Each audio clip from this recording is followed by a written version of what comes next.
Hello, everyone, and welcome back to Nightmare Narratives. I can picture some of you already in bed, maybe some of you just getting home from work.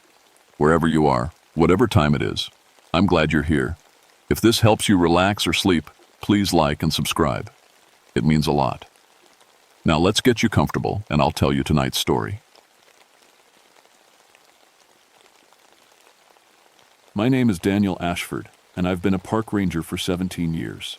I've pulled lost hikers out of ravines, tracked down missing campers in blizzards, and helped people through the worst days of their lives.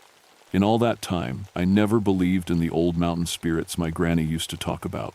She'd sit on her porch, pointing toward Blackwater Ridge with her gnarled finger, warning me about things that collected bones in the deep woods.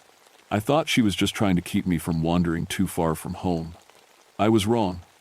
It started on October 23rd, 1978. I remember the date because it was the same day my grandfather died in the mine collapse 40 years earlier. Granny always said bad things happened when the mountain got restless around that time.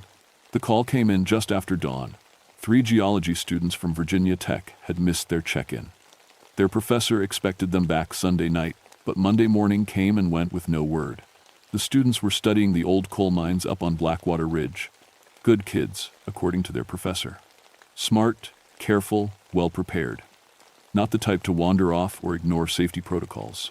Their names were Sarah Chen, Michael Rodriguez, and David Winters. All seniors, all experienced hikers. I drove my truck as far as the old logging road would take me, then hiked the last 3 miles to their last known position. The October air was sharp and clean, carrying the smell of dying leaves and wood smoke from distant cabins. Fresh snow had fallen overnight, unusual for this early in the season, creating a thin white blanket over everything. I found their campsite easily enough.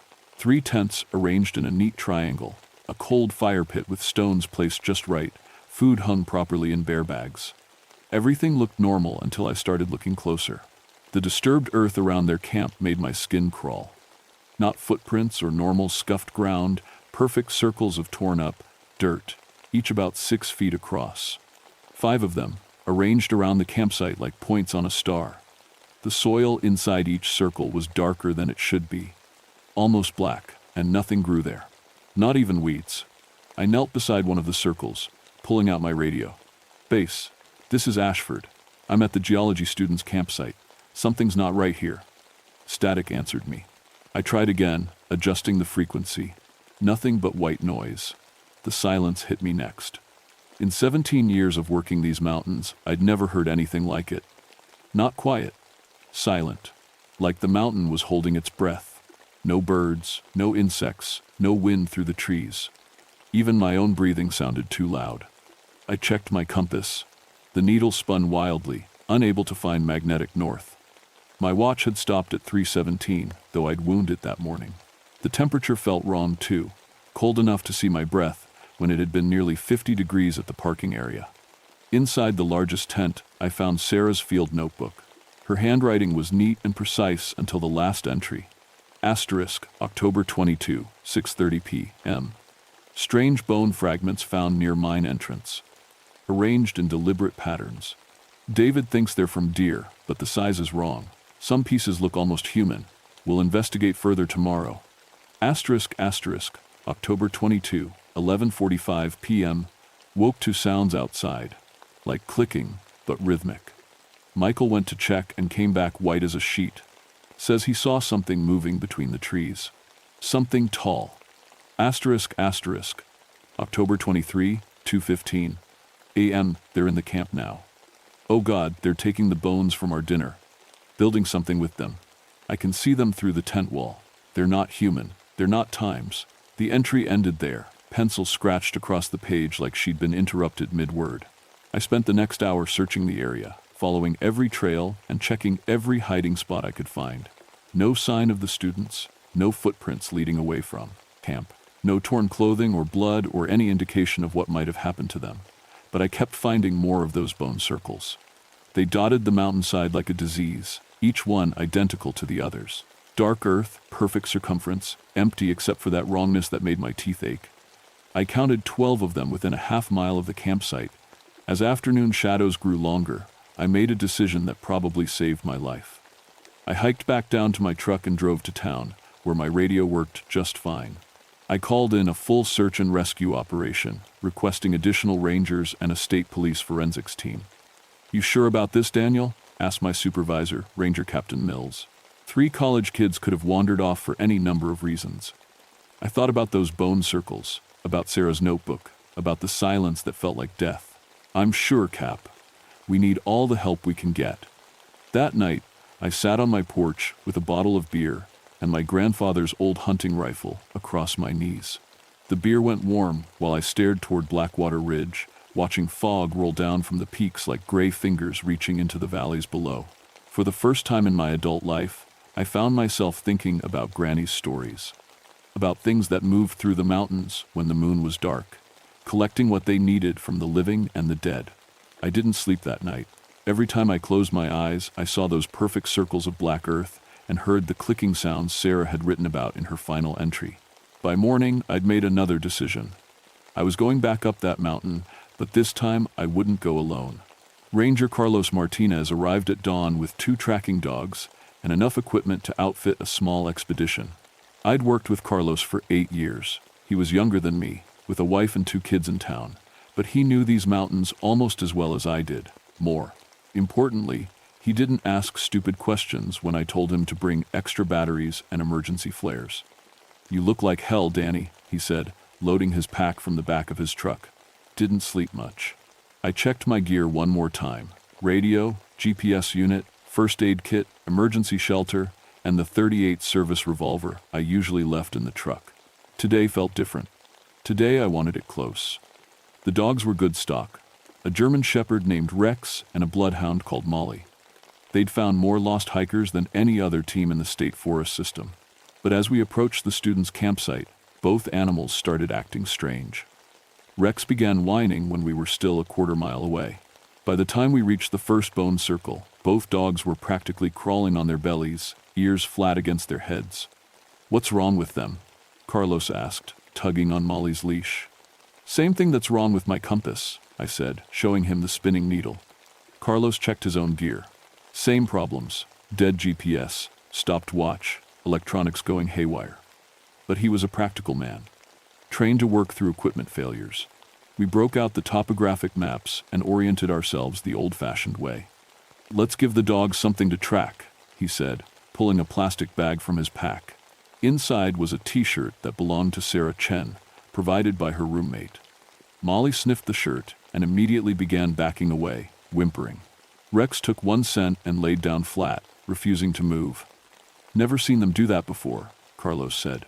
His voice had changed, picking up the same edge of worry I'd been carrying since yesterday. We spent the morning expanding our search pattern, moving in careful grids away from the campsite. The bone circles were everywhere once you knew what to look for, dozens of them scattered across the mountainside like some kind of infection.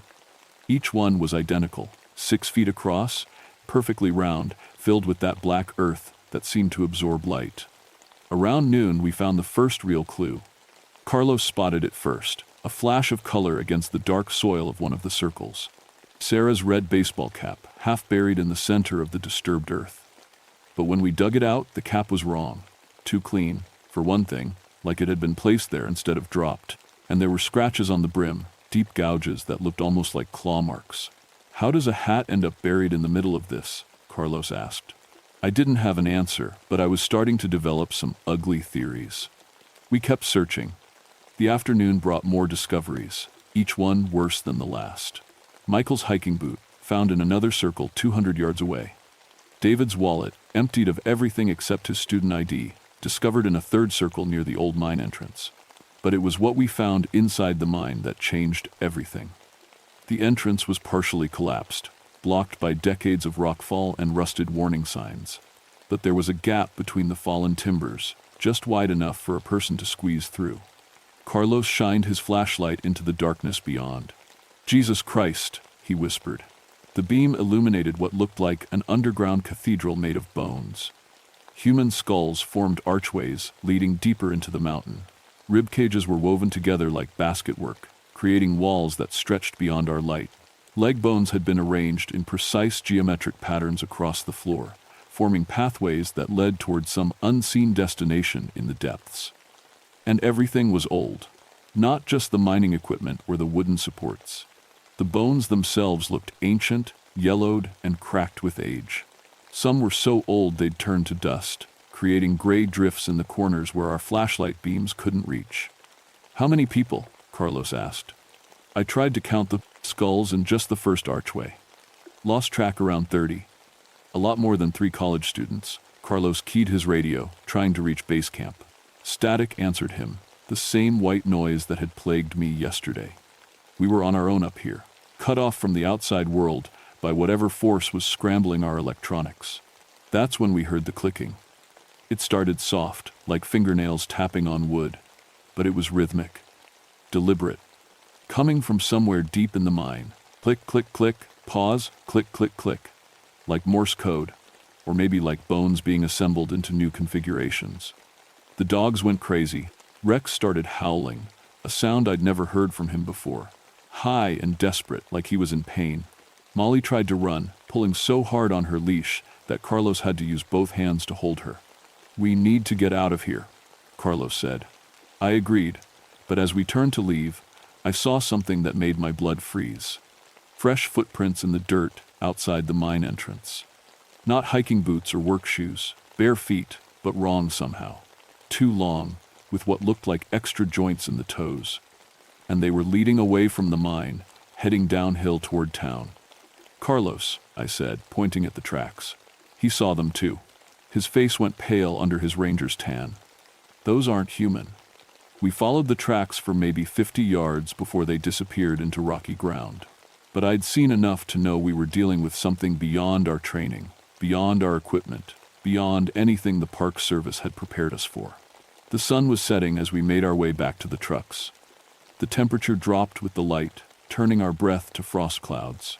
But it wasn't just cold, it was wrong, like the warmth was being actively sucked out of the air around us. "What do we tell Mills?" Carlos asked as we loaded the dogs into his truck. Both animals were still shaking, pressed against each other, in the back seat. I thought about the Bone Cathedral, about the impossible footprints, about 3 college students who'd vanished without a trace. "We tell him we need more help, a lot more help." But as we drove down the mountain road, I kept checking my mirrors. The feeling of being watched, of being followed, settled over me like a cold blanket. Whatever lived in those mines, whatever had built that cathedral of bones, I was pretty sure it knew we'd been there, and I was starting to think it might be interested in adding to its collection. We returned the next morning with 6 additional rangers, a state police detective, and a forensics team from Richmond. I'd spent all night on the phone, calling in every favor I had, because something told me we were running out of time. Detective Ray Kowalski was a 15-year veteran who'd seen everything from drug murders to cult killings. But when we showed him the Bone Cathedral, I watched the color drain from his face. "How long has this been here?" he asked, playing his flashlight beam across the skull archways. "Could be decades," I said. "Maybe longer.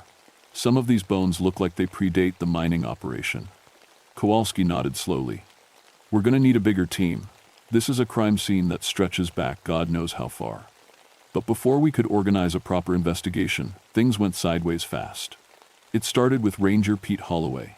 Pete was new, maybe 6 months on the job, eager to prove himself.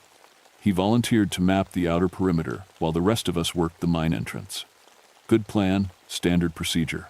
Pete never came back. We found his radio first, crackling with static in the center of a fresh bone circle. The circle wasn't there the day before. I'd walked that exact spot during our grid search. But now the earth was torn up in that familiar pattern. Black soil scattered around Pete's equipment, like he'd just vanished in the middle of there. Transmitting. His last radio call was logged at 2:47 p.m. "Base, I'm seeing movement in the tree line. Something big. Looks like... Wait, that can't be right. Are you getting this?" Then nothing but static. Kowalski organized an immediate search pattern, putting every man we had into the field. But as afternoon shadows lengthened, it became clear we weren't hunting for Pete anymore. We were being hunted ourselves. The bone circles multiplied like cancer. Every hour brought new ones, appearing in areas we'd just searched. And they weren't random, they formed a pattern, a rough semicircle that seemed designed to drive us toward the mine entrance. "It's hurting us," said Ranger Tom Bradley, studying our map. Tom was a 20-year veteran, and I'd never seen him look scared before. "Whatever's doing this, it wants us in a specific place." At 4:15 p.m., we lost radio contact with the forensics team. They'd been working inside the mine, photographing the bone structures and taking samples. When we went looking for them, we found their equipment scattered outside the entrance like it had been thrown. But no bodies, no blood, just empty clothes arranged in neat piles beside 3 new bone circles. "That's it," Kowalski said.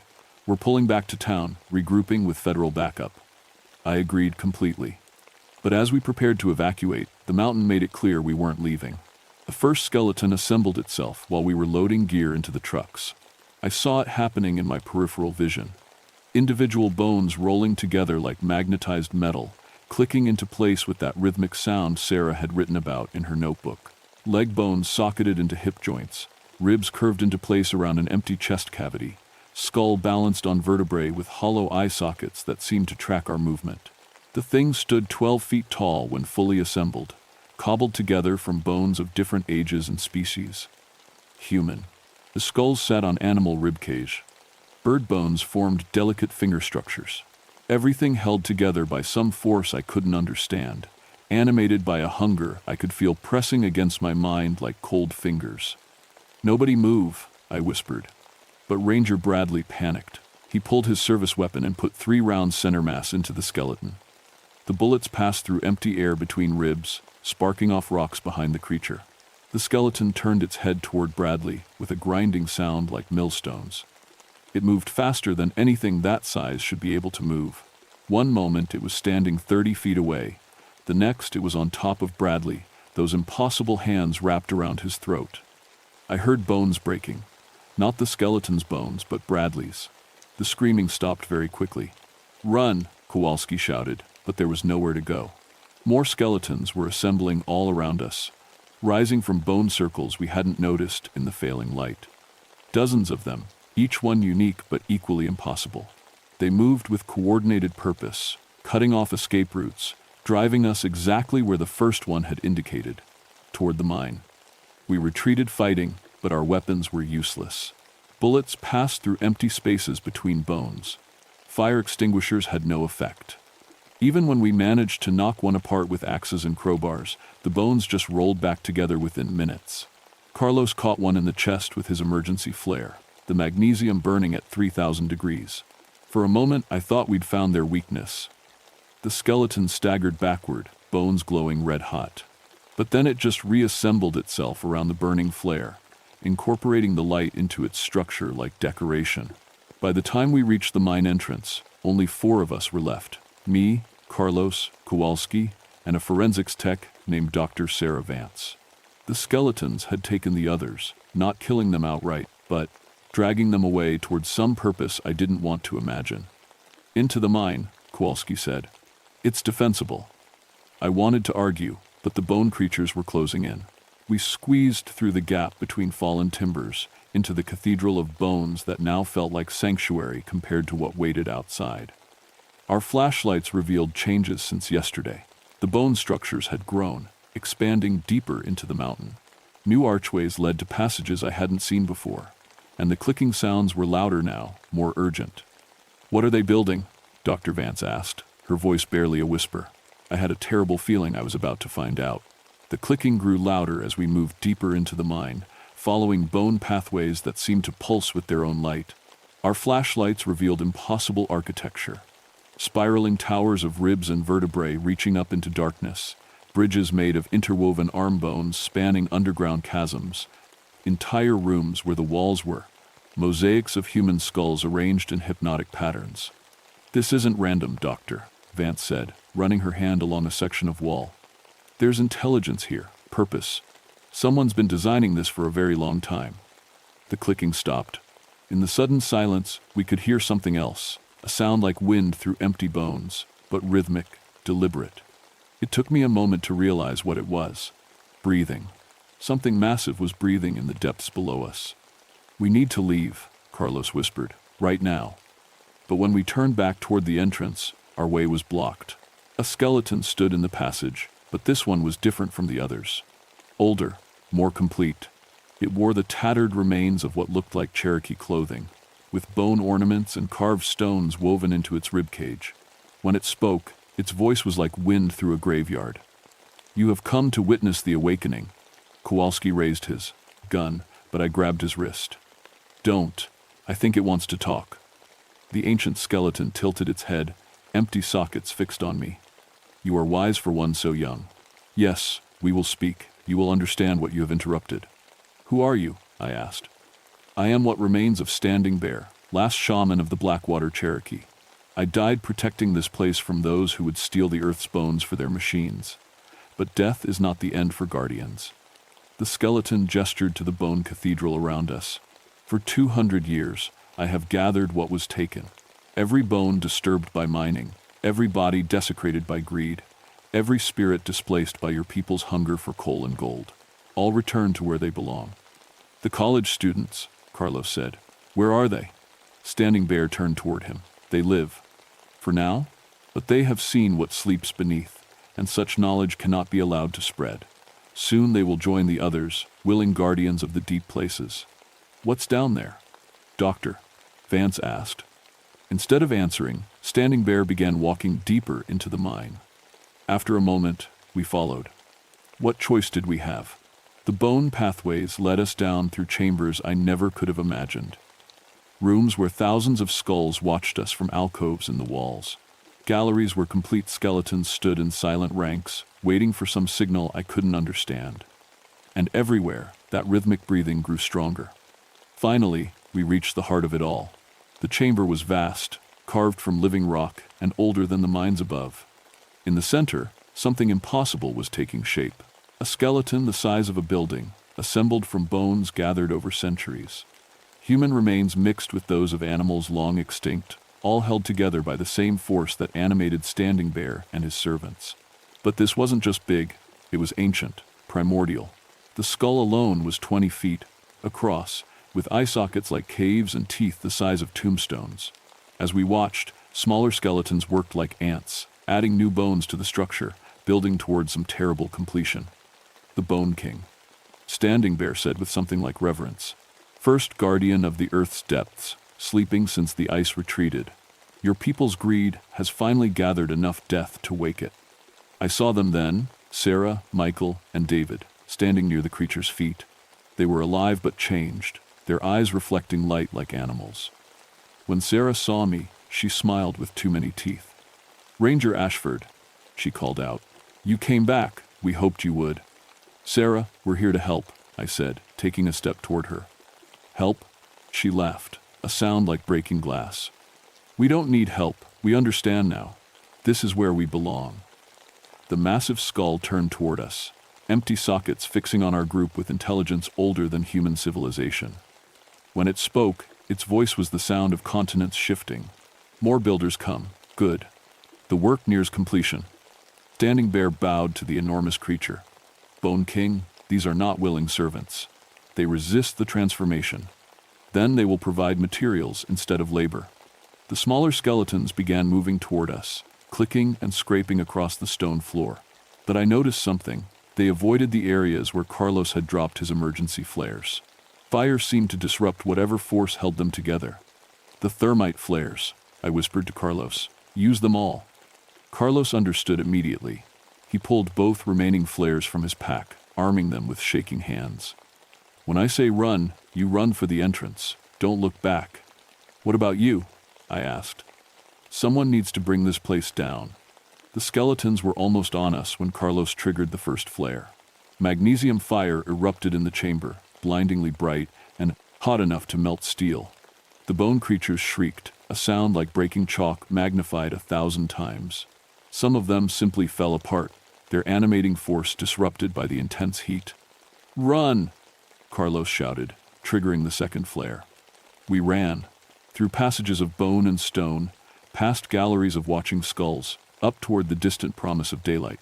Behind us, the mountain shook as Carlos's remaining thermite charges detonated, bringing down support beams and collapsing tunnels. But the Bone King's roar followed us.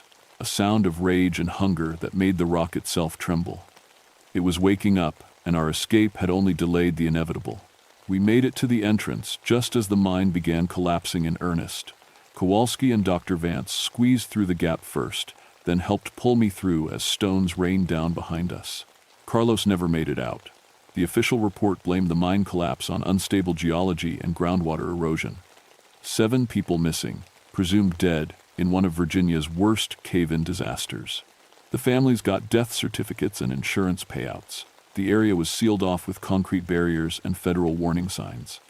I transferred to Shenandoah National Park 3 months later. Couldn't handle the mountain views from my office anymore. Couldn't sleep when the wind sounded like clicking bones. Dr. Vance left forensics entirely, moved to Florida, and opened a beach hotel. Detective Kowalski retired early and moved his family to Arizona. None of us ever talked about what really happened in Blackwater Ridge, but I kept track. Geology surveys in the area consistently report unusual seismic activity. Hikers who ignore the barriers and venture onto the ridge often report hearing clicking sounds from underground. And every few months, park maintenance crews have to fill in fresh holes that appear overnight. Perfect circles of disturbed earth, 6 feet across. The Bone King is still down, there. Still gathering, still building towards some purpose I don't want to understand. 3 weeks ago, I got a call from a ranger in the Blue Ridge Mountains. They'd found bone circles near an abandoned copper mine, along with camping equipment belonging to a missing family from Richmond. The ranger wanted to know if I'd ever seen anything like it before. I told him to seal off the area and call in federal backup. I told him to bring thermite flares and stay away from the mine entrance. I told him everything I could without sounding completely insane. But I didn't tell him about the dreams I've been having lately. Dreams where I'm back in that bone cathedral, watching the massive skeleton complete its resurrection. Dreams where Sarah Chen smiles at me with too many teeth and asks when I'm coming home. Dreams where something vast and hungry calls my name from the deep places of the earth. So, if you're planning to hike in the Appalachians, especially around old mining country, watch out for perfect circles of disturbed soil. If you see them, turn around and leave immediately. Don't investigate, don't take pictures, don't think you can handle whatever made them. Because some things are older than human civilization, and they've been waiting a very long time for us to dig deep enough to wake them up. The mountain remembers everything we've taken from it, and someday it's going to want it all back.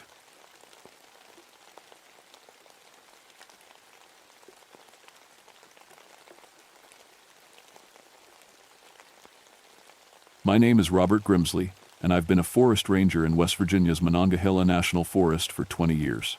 I've seen bears attack campers, found bodies after heart attacks on hiking trails, and pulled more than one fool out of a frozen creek. But nothing in 2 decades of service prepared me for what I found in Hunger Gap that January. It was 1969, and we were having the worst winter anyone could remember. Snow had been falling for 3 weeks straight, and the temperature hadn't gotten above 0 in 10 days. The radio weather service kept saying it was the coldest snap since 1899. Most of the park was closed to visitors, but that never stopped the adventurous ones from trying anyway. I live alone in a small cabin about 15 miles from the main ranger station. It's not much, just a bedroom, kitchen, and front room with a wood stove, but it suits me fine. I'd rather be out here than dealing with people all day. After Korea, I learned to appreciate quiet. That morning, the radio crackled to life around 7. It was Jim Patterson from the main station. "Bob, you there? We got a situation." I set down my coffee and picked up the handset. "What's going on, Jim?" "Got a report from some snowmobilers yesterday. They were up in Hunger Gap and found a cabin. Said there was something wrong with it. Real wrong. Hunger Gap was a valley about 20 miles deeper into the forest from my place. It got its name from an old story. Pioneers got trapped there during a bad winter back in 1847. Things got so desperate well, the story goes they did things people shouldn't do to survive. The local Cherokee always said that place was cursed after that." "What kind of wrong?" I asked. "They said they found bones, human bones, and signs that someone had been eating them." I felt my stomach turn. Could be an old burial site. You know how those hills are. "That's what I thought too, but these boys seemed pretty shook up." Said the bones looked fresh. And there were 3 snowmobiles parked outside the cabin, but no sign of the riders. I knew I had to check it out. Missing persons in winter weather meant we had maybe hours before hypothermia or exposure killed them. I'd seen what a West Virginia winter could do to someone caught unprepared. "I'll head up there," I said. "Give me the coordinates." Jim read off the location, and I plotted it on my map. It was a good day's travel on snowshoes, maybe 2 if the weather got worse. The forecast called for more snow starting around noon. I packed my emergency gear, rope, first aid kit, emergency food, flares, and my .30-06 rifle. In 20 years, I'd only had to use the rifle twice, both times on sick bears. But something about this call made me want it along. The hike started easy enough. The snow was deep but packed, and my snowshoes bit into it well. The forest was beautiful in its own harsh way. Tall oaks and maples standing bare against the gray sky, their branches heavy with snow. Everything was quiet except for the sound of my breathing and the soft crunch of my steps. But as I got deeper into the woods, heading toward Hunger Gap, I started noticing things that bothered me. There were no bird sounds, no squirrel chatter, no tracks from deer or rabbits. It was like every living thing had decided to stay away from this part of the forest. Around noon, the snow started falling again, just like the forecast said. Big, heavy flakes that stuck to everything and made it hard to see more than 50 yards ahead. I pulled my hood up and kept walking. That's when I started smelling something on the wind. Something sweet and rotten, like meat that had gone bad. At first I thought maybe it was just a dead deer. But as I got closer to Hunger Gap, the smell got stronger. By 3 in the afternoon, I could see the cabin through the trees. It was an old logging cabin, the kind they built back in the 1922. Sturdy logs, stone chimney, small windows. There were indeed 3 snowmobiles parked out front, covered in fresh snow. But something was very wrong with the scene. The snow around the cabin was all churned up and stained with dark patches. The front door was hanging open, swaying in the wind. And that smell, that awful sweet smell of rotting meat, was so strong now I had to breathe through my mouth. I approached slowly, my rifle ready. "Hello," I called out. "Forest Service? Anyone in there?" No answer. Just the wind and the creak of the hanging door. I walked up to the first snowmobile and brushed the snow off the seat. The engine was cold, hadn't been running for at least a day, maybe 2. Same with the other 2 machines. That's when I saw the first bone. It was lying in the snow about 10 feet from the cabin door. White and clean, like something had sucked all the meat off it. It was definitely human, although man, looked like part of a leg bone. My hands started shaking, and it wasn't from the cold. I stood there staring at that bone for a long time, trying to make sense of what I was seeing. In 20 years of ranger work, I'd found plenty of human remains. Hikers who fell off cliffs, hunters who had heart attacks, people who just got lost and died of exposure. But those bones were always scattered by animals or weathered by time. This bone was clean and white, like it had been carefully stripped of meat. I forced myself to look around more carefully. There were more bones scattered in the snow, ribs, what looked like pieces of arms, and something that might have been part of a skull. All of them picked clean. I pulled out my radio and tried to call the main station, but I was too far out and the mountains were blocking the signal. I'd have to get closer to high ground to make contact. The cabin door kept swaying in the wind, making a creaking sound that set my teeth on edge. I knew I had to go inside, but every instinct I had was telling me to get out of there as fast as possible. I walked up to the door and pushed it open all the way. The smell that hit me nearly knocked me over. It was like walking into a slaughterhouse that had been closed up for a week in summer heat. The inside of the cabin was a nightmare, bones everywhere, piled in corners, scattered across the floor, hanging from hooks on the walls like someone had been storing them. Some still had bits of frozen meat clinging to them. There were 3 sleeping bags laid out on the floor, but they were shredded and soaked with dark stains. In the center of the room was a fire pit made of stones, and in the pit were the charred remains of what looked like human bones. Someone had been cooking them. I backed out of the cabin and threw up in the snow. When I could think straight again, I tried to piece together what had happened. 3 snowmobilers had come up here, probably looking for adventure. Maybe they'd gotten trapped by the weather, and no. I'd seen desperate people before. I'd seen what starvation could do. But this wasn't desperation. This was something else. The bones were too clean, too carefully arranged. And there was something about the way they were piled that reminded me of pictures I'd seen in National Geographic and Animals. The way certain animals store food for later. I was backing away from the cabin when I heard it. A voice calling from the woods.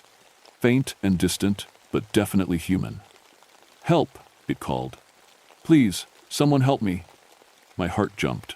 Maybe one of the snowmobilers had escaped. Maybe they were hiding in the woods, hurt and scared. I cupped my hands around my mouth. "Where are you? Keep calling." "Over here." The voice came back. It sounded like it was coming from deeper in the valley, past the cabin. "I'm hurt, please."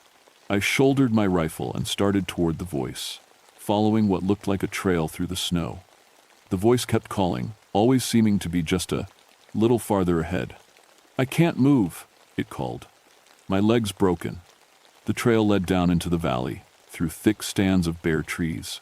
The snow was deeper here, and I had to work hard to keep up. But I kept following the voice. After about 20 minutes, I stopped to catch my breath and listen. The voice was still calling, but now it sounded different. Farther away, and there was something about it that made the hair on my neck stand up.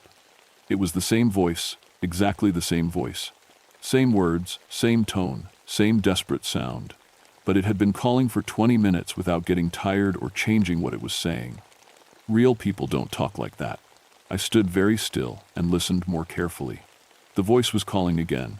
"Help, please, someone help me." But now I could hear something else underneath it. A kind of echo, like the voice was being played back from a recording. And behind that echo I could hear something else. Something that sounded like breathing, but too deep and too slow to be human. "Over here, I'm hurt, please." The voice was closer now. Much closer. But I couldn't see anyone through the trees. That's when I noticed the tracks. They were in the snow right next to where I was standing. Footprints, but wrong. Too long and too narrow, with what looked like claw marks at the ends. And they were huge, bigger than any human foot I'd ever seen. The tracks led right up to where I was standing, then veered off into the trees toward where the voice was calling. My hands were shaking as I raised my rifle. Whatever was making that voice, it wasn't human. And it was hunting me. "I can't move. My leg's broken." The voice was coming from a thick stand of pine trees about 50 yards away. I could see something moving in the shadows between the trunks, but I couldn't make out what it was. I started backing away, trying to keep my rifle pointed toward the trees. That's when I heard a new sound. A low, rumbling growl that seemed to come from everywhere at once. The voice stopped calling. The forest went completely silent. And then something stepped out from behind the trees. It was tall, taller than any person had a right to be. Maybe 8 feet, maybe more. It was hard to tell because it was hunched over, like it was too tall for its own body. It was thin, so thin I could see its ribs through pale gray skin. Its arms hung down almost to the ground, ending in hands with fingers that looked more like claws. But the worst part was its face. It had human features, but stretched and wrong. Its mouth was too wide, filled with teeth that were too long and too sharp. Its eyes were yellow, like a cat's eyes, and they were looking right at me. "Help," it said in that same desperate voice. "Please, someone help me." But its mouth wasn't moving. I raised my rifle and fired. The creature jerked back like I'd hit it, but it didn't fall. Instead, it let out a sound I'll never forget, part scream, part howl, part something else that shouldn't come from any living thing. Then it turned and ran into the woods, moving faster than anything that size should be able to move. I stood there shaking for a long time, staring at the trees where it had disappeared. In the snow where it had been standing, there was a dark stain that looked like blood. But when I went to look at it more closely, the blood was already freezing, turning black in the cold air. I had to get out of there. I ran back toward the cabin as fast as the snowshoes would let me, my heart pounding so hard I could hear it in my ears. Behind me, I could hear something crashing through the trees, keeping pace but staying out of sight. Every few minutes, I'd hear that voice again. "Help, please, someone help me." But now I knew what it was. That thing had heard someone calling for help, maybe one of the snowmobilers, and now it was using their voice like a recording to lure more people. When I got back to the cabin, I stopped to catch my breath and think. The smart thing would be to get on one of the snowmobiles and get out of there as fast as possible. But when I checked the machines, I found that something had torn out the engine wires. All 3 of them were destroyed. I was trapped. The snow was falling harder now, and the wind was picking up. I could barely see 20 feet in any direction. I had maybe 2 hours of daylight left, and then I'd be stuck in these woods overnight with that thing. I tried my radio again, but still couldn't get through. I was too deep in the valley, surrounded by hills that blocked the signal. That's when I heard voices. Multiple voices, calling from different directions in the woods around the cabin. "Bob, Bob Grimsley, where are you?" That was Jim Patterson's voice from the ranger station. "Help us, we're lost." A woman's voice I didn't recognize. "Over here, I found something." A man's voice, also unfamiliar. But I knew none of them were real. That thing, whatever it was using the voices of people it had heard before. People it had killed. I ducked back into the cabin, even though the smell made me gag. It was the only shelter I had. I pushed the door shut and looked around for something to block it with. There was an old wooden table I could barely move, but I managed to drag it in front of the door. The voices kept calling from outside, sometimes close, sometimes far away. The thing was circling the cabin, testing me, trying to get me to come out. As it got darker, I built a fire in the fireplace. I had to clear out the human bones first, and the smell when I moved them nearly made me sick again. But I needed light and warmth if I was going to survive the night. Around midnight, the voices stopped. The forest went completely quiet again, except for the wind and the crackling of my fire. I sat with my back against the wall, rifle across my knees, trying to stay awake. That's when I heard the sound on the roof. Slow, deliberate footsteps, moving from one end of the cabin to the other. The thing was up there, probably looking for another way in. I heard scratching sounds, like claws digging into wood. Then a piece of the roof fell into the fire, sending up a shower of sparks. I looked up and saw something that made my blood freeze. 2 yellow eyes, staring down at me through a hole in the roof.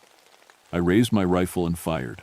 The eyes disappeared, and I heard that awful howling sound again, but farther away. A few seconds later, I heard something hit the ground outside. It had jumped down from the roof. Then the scratching started on the walls. It was testing the cabin, looking for weak spots. I could hear it moving around the outside, scratching at the logs, pushing against the windows. The small windows were boarded up on the outside, but I could hear the boards creaking under pressure. Around 3 in the morning, one of the window boards gave way. I saw a long, pale arm reach through the opening, feeling around for the window latch.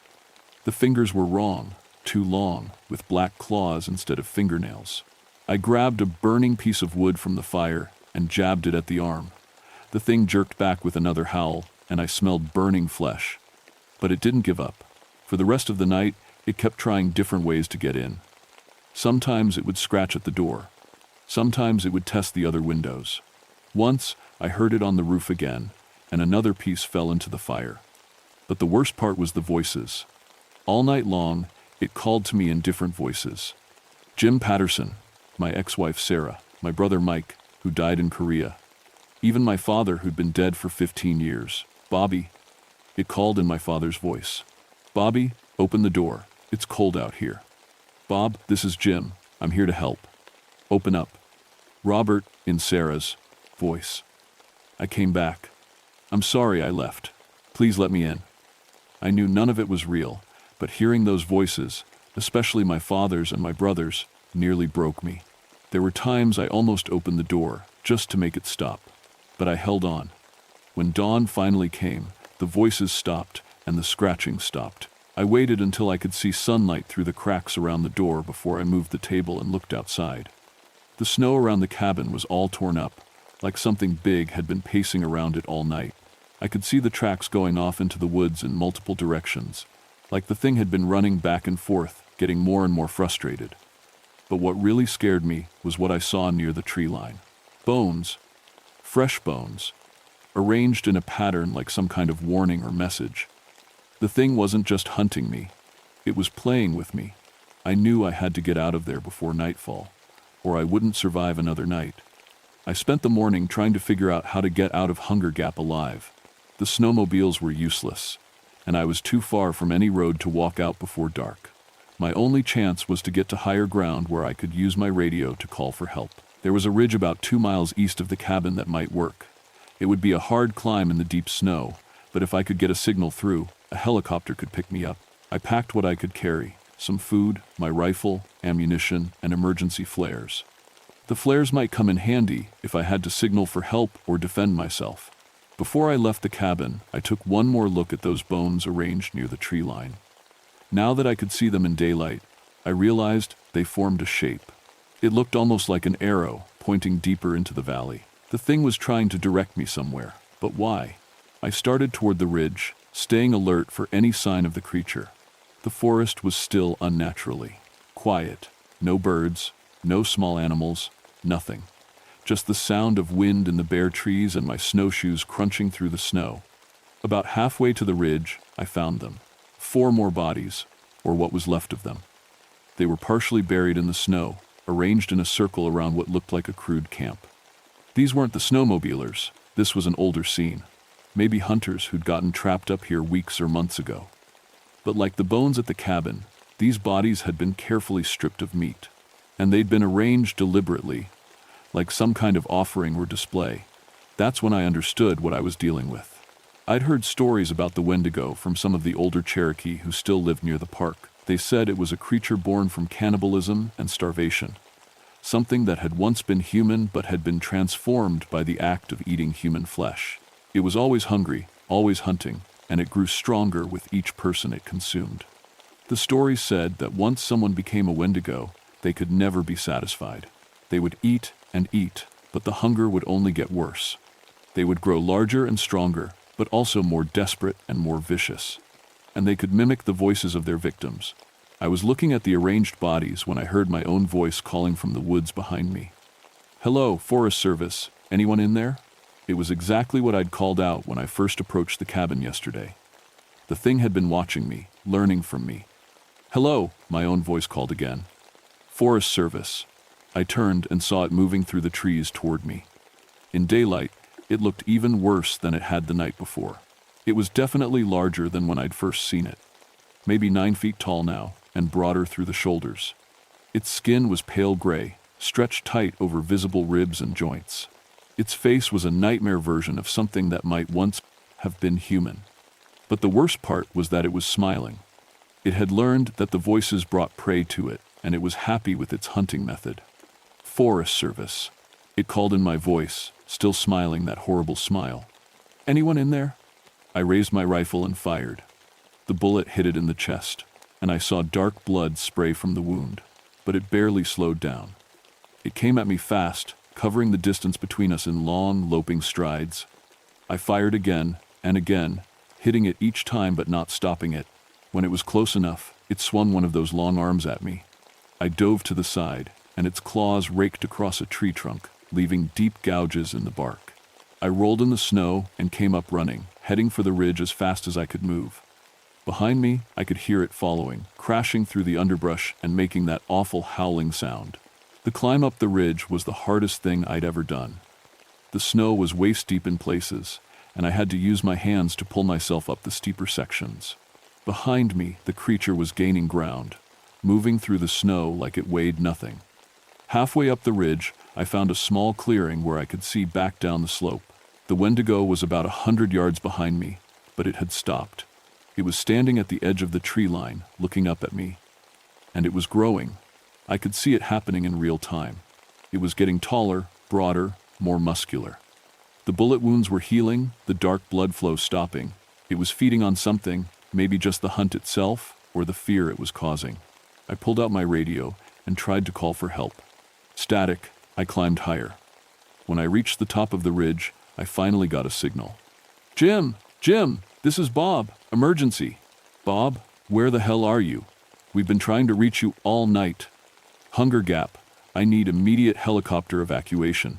There's something up here. Some kind of animal. It's killed at least 7 people." "Bob, slow down. What kind of animal?" I looked back down the ridge. The Wendigo had started climbing, moving up the slope with inhuman speed and grace. "Just send the helicopter. Now.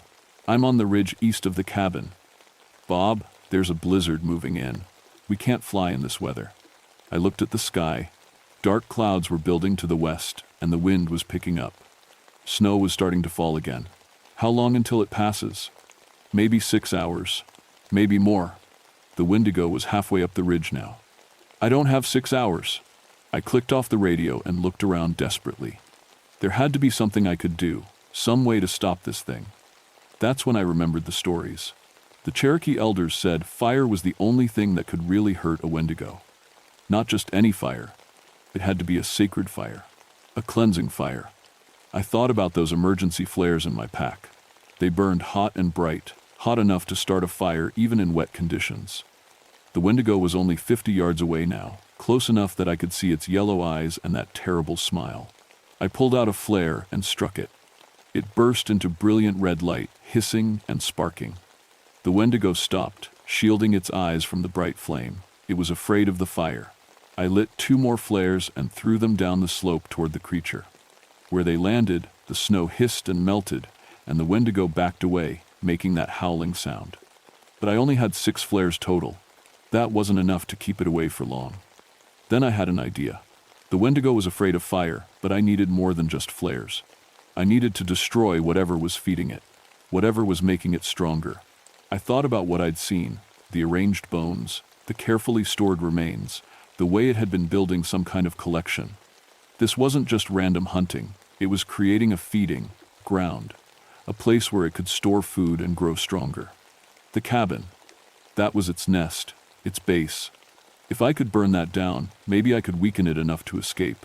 I lit another flare and started working my way down the backside of the ridge, away from the Wendigo. The snow was coming down harder now, which would help hide my movement, but also make everything more dangerous. It took me 2 hours to circle back to the cabin area. By then, the blizzard was in full force. I could barely see 20 feet in any direction, but that also meant the Wendigo couldn't see me coming. I could hear it calling from somewhere in the storm, sometimes in my voice, sometimes in the voices of its other victims. It was hunting for me, moving through the woods, getting more frustrated as the storm made tracking harder. I made it to the cabin and quickly gathered anything that would burn: broken furniture, old papers, dry wood from a pile outside. I soaked it all with lamp oil I found in a cupboard. Then I lit my last 3 flares and threw them into the pile. The cabin went up like it was made of matchsticks. The flames spread so fast I barely got out in time. Within minutes, the whole structure was engulfed, and the fire was spreading to the trees around it. That's when I heard the Wendigo scream. It wasn't the howling sound I'd heard before. This was different, a sound of pure rage and pain, like something vital had been torn away from it. Through the falling snow, I could see it running toward the burning cabin, its yellow eyes reflecting the flames. It tried to get close to the fire, but the heat and light drove it back. It circled the burning building, making that screaming sound, getting more desperate as its feeding ground was destroyed. And then something amazing happened. The Wendigo started getting smaller. I could see it shrinking, losing the height and bulk it had gained. The pale gray skin began to darken and crack. The yellow eyes dimmed. Whatever power it had been drawing from that place, from those stored remains, was being burned away with the cabin. But it wasn't dead.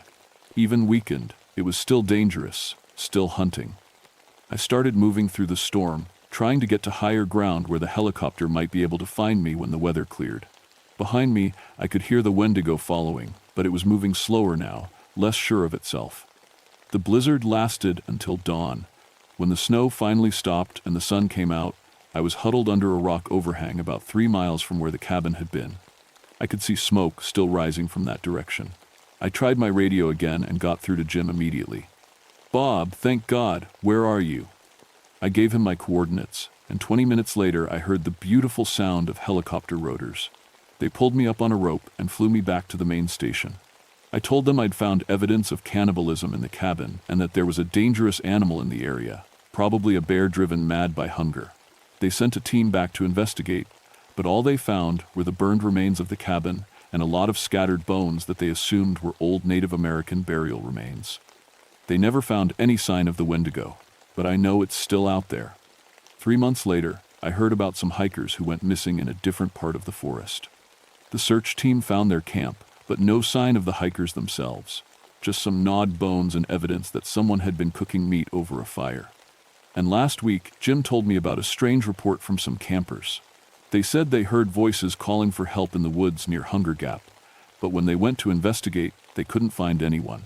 The voices were using the campers' own names, calling them deeper into the forest. I put in for early retirement last month. After 20 years in these woods, I think I've seen enough. But sometimes, on quiet nights when the wind is blowing through the trees, I still hear voices calling from the darkness. Familiar voices, asking for help. And I know that somewhere out there in the Monongahela National Forest, something is still hungry. Something that will never be satisfied.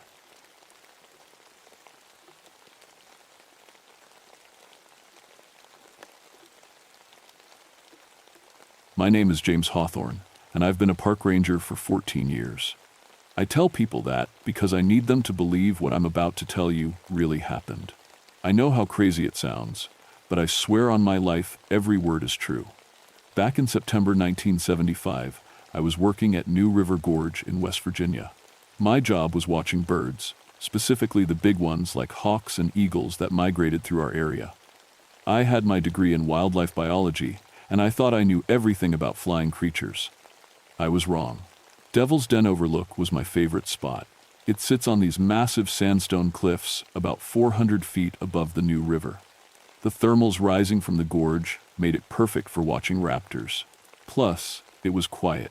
The nearest town was Point Pleasant, 22 miles away through winding mountain roads. Most days, I had the place to myself. I'd been married to Sarah for 8 months. She was my second wife.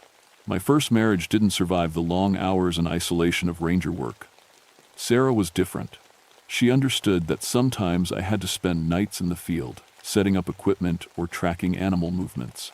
She even packed my thermos with coffee and those little sandwiches I liked. The old quarry sat about half a mile from the overlook. They'd pulled limestone out of there back in the 1950 seconds until 3 workers died in a cave-in. After that, the company just walked away, left behind rusted equipment, flooded pits, and a maze of tunnels that went deep into the cliff face. Local kids sometimes hiked up there to drink beer and scare each other with ghost stories. That September was unusually stormy. Electrical storms rolled through almost every evening, making the wildlife nervous. I'd noticed changes in animal behavior. Deer avoiding certain areas, dogs in town howling at night, even the birds seemed agitated. My scientific mind said it was just the weather patterns, but something felt off. The first report came from a Startney rock climber named Tommy Morrison. He stumbled into my ranger station around noon on September 15th, white as a sheet and shaking like a leaf. "There's something up there," he kept saying, pointing toward Devil's Den. "Something big, with eyes like headlights." Tommy was a good climber, been scaling those cliffs for years. He wasn't the type to spook easily, but when I asked him to describe what he saw, his story didn't make sense. "It was perched on the cliff edge like a bird," he said, "but it was huge, maybe 8 feet tall when it stood up, had wings that stretched wider than my truck, and those eyes." He shuddered. Red eyes that glowed like brake lights in the dark. I wrote it up as a possible bear sighting. Black bears sometimes stood on their hind legs, and in poor light, shadows could play tricks on you. The glowing eyes were probably just reflected light.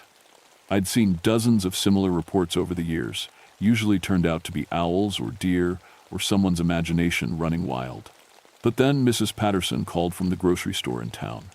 3 more people had come in talking about the same thing. A postal worker driving the mountain route, a hunter checking his tree stands, even old Bill Cassidy, who'd lived in those hills his whole life and knew every animal in the forest. "They're all saying the same thing, James," Mrs. Patterson told me over the crackling phone line. "Something with wings and red eyes, bigger than any bird they ever seen." I promised to investigate. Part of me was curious from a scientific standpoint. If there was an unusual animal in the area, it was my job to identify and document it. Maybe an injured bird, disoriented and acting strangely. Or possibly someone was hoaxing the whole thing, trying to create their own local legend. I packed my gear that evening. Camera with telephoto lens, binoculars, notebook, flashlight, and my .38 service revolver. The gun was standard equipment, mainly for protection against bears or the occasional drunk hunter. I never imagined I might need it for something else. The hike to Devil's Den took about an hour in daylight. The trail wound through thick forest before opening onto the rocky overlook. I arrived just as the sun was setting, painting the gorge in shades of orange and purple. Below me, the new river curved like a dark ribbon through the valley. I set up my equipment and waited. The air was still, heavy with the promise of another storm. In the distance, thunder rumbled like an old dog growling in its sleep. Perfect conditions for confused wildlife, I thought. Around 9 p.m., I heard the first sound. A low whooshing noise, like wind through a tunnel. But there was no wind. The leaves on the trees hung motionless in the humid air. Then I saw the shadow.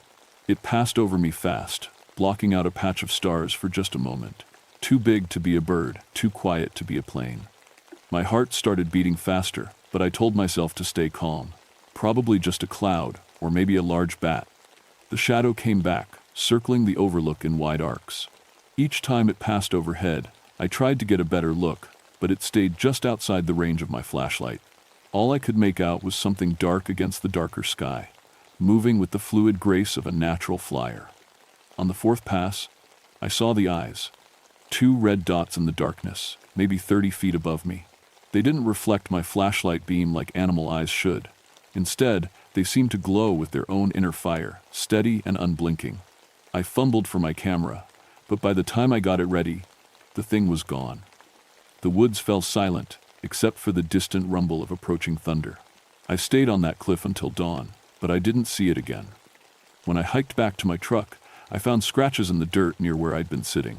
Deep gouges, like claw marks, but too big to be from any bird I knew. Driving home, I convinced myself I'd seen something ordinary. A plane with unusual lights, a weather balloon, maybe even someone playing an elaborate prank with some kind of flying machine. But deep down, I knew I was lying to myself. Whatever I'd seen up there wasn't natural, and for the first time in my 14 years as a ranger, I was scared. The next few days, I couldn't stop thinking about those red eyes. I went to the library in Point Pleasant and read everything I could find about unusual animal sightings in West Virginia. Most of it was folklore, stories about phantom panthers and devil dogs that local families had been telling for generations. But I did find something interesting. The Cherokee who lived in this area before white settlers arrived had stories about a creature they called the Messenger of Doom.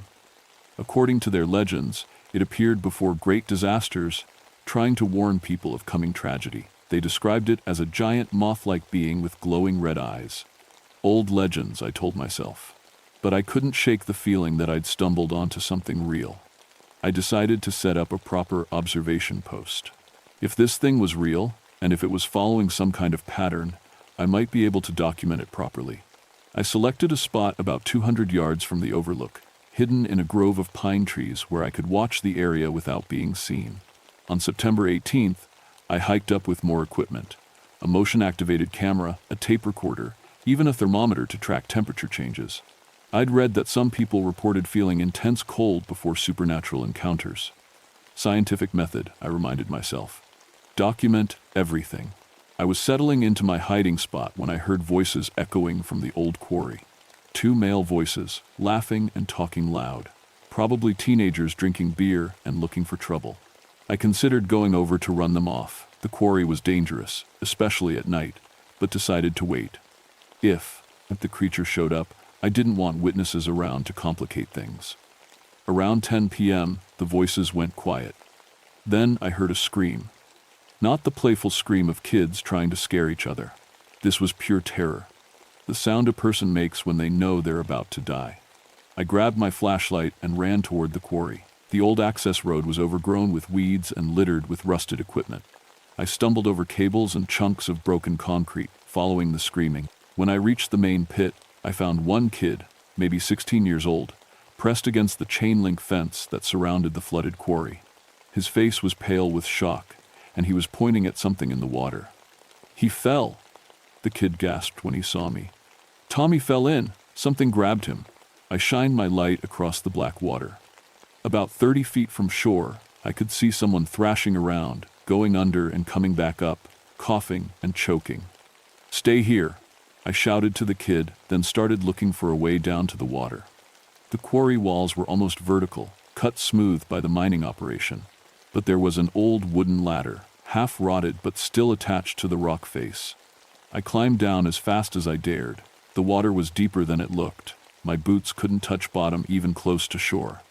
I'm a decent swimmer, but in the dark, with my clothes and boots on, it was hard going. I reached Tommy just as he was going under again. He was hurt bad. I could feel blood on his scalp where I grabbed him, and his left arm hung at a weird angle. Probably hit the rocks when he fell. Getting him back to shore was the hardest thing I'd ever done. He kept passing out, and the quarry walls were too steep to climb with an injured person. Finally, I found a spot where fallen rocks had created a rough ramp. I half-carried, half-dragged Tommy up to level ground. The kid who'd been with him was gone, just vanished. I didn't blame him. He was probably scared out of his mind. I got Tommy to my truck and drove him to the hospital in Point Pleasant.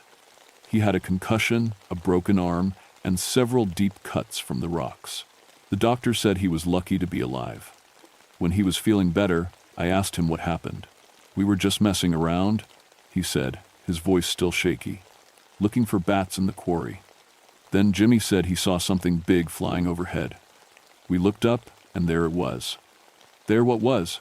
This huge thing with wings, like a giant bat but wrong somehow. It had a human face but covered with fur or feathers. And those eyes. He shuddered. Red eyes that looked right through you. According to Tommy, the creature had swooped down at them. Jimmy panicked and ran, but Tommy tripped and fell backward off the quarry edge. He was lucky the water was deep enough to break his fall, or he would have died hitting the rocks. "It saved my life," Tommy said quietly. "That thing, whatever it was, I went under and thought I was drowning, but something pushed me back to the surface. Something with claws, but gentle claws. Like it was trying to help." I wrote up the incident as an accidental fall. In my official report, I mentioned that the victim claimed to see a large bird, possibly an owl, which may have startled him. I didn't mention the red eyes or the human face. That kind of detail would have gotten me transferred to a desk job. But privately, I was starting to believe this thing was real. And if Tommy was right, it wasn't necessarily hostile. Dangerous, maybe, but not evil. I decided to go back to Devil's Den the next night. This time, I was going to be ready. I brought a better camera with infrared film, a powerful spotlight, and my service revolver. I also brought something else, a small tape recorder loaded with bird calls. If this creature was attracted to certain sounds, maybe I could lure it in for a better look. The weather was perfect. Clear sky, no wind, good visibility. I set up my equipment on the overlook and waited. At 11:15 p.m., my motion detector went off. Something was moving through the trees below me, something big enough to trigger the sensor from 50 yards away. I turned on my tape recorder and started playing hawk calls, then eagle cries, then owl hoots. The response was immediate. A sound unlike anything I'd ever heard, part bird call, part human voice, like someone trying to sing but unable to remember the words. It came from directly above me. I looked up and saw it clearly for the first time. The creature perched on a dead tree about 20 feet over my head. It was huge, easily 8 feet tall, with wings that stretched at least 12 feet from tip to tip. The body was humanoid but covered in dark feathers or fur. The head was the worst part. Almost human, but with enormous black eyes that reflected my flashlight beam like mirrors. And above those black eyes, 2 smaller red ones that glowed with their own light. It watched me for maybe 10 seconds, tilting its head like a curious bird. Then it opened its mouth and made that sound again, that haunting musical cry that raised goosebumps on my arms. I managed to take 3 photographs before it spread its wings and launched itself into the air.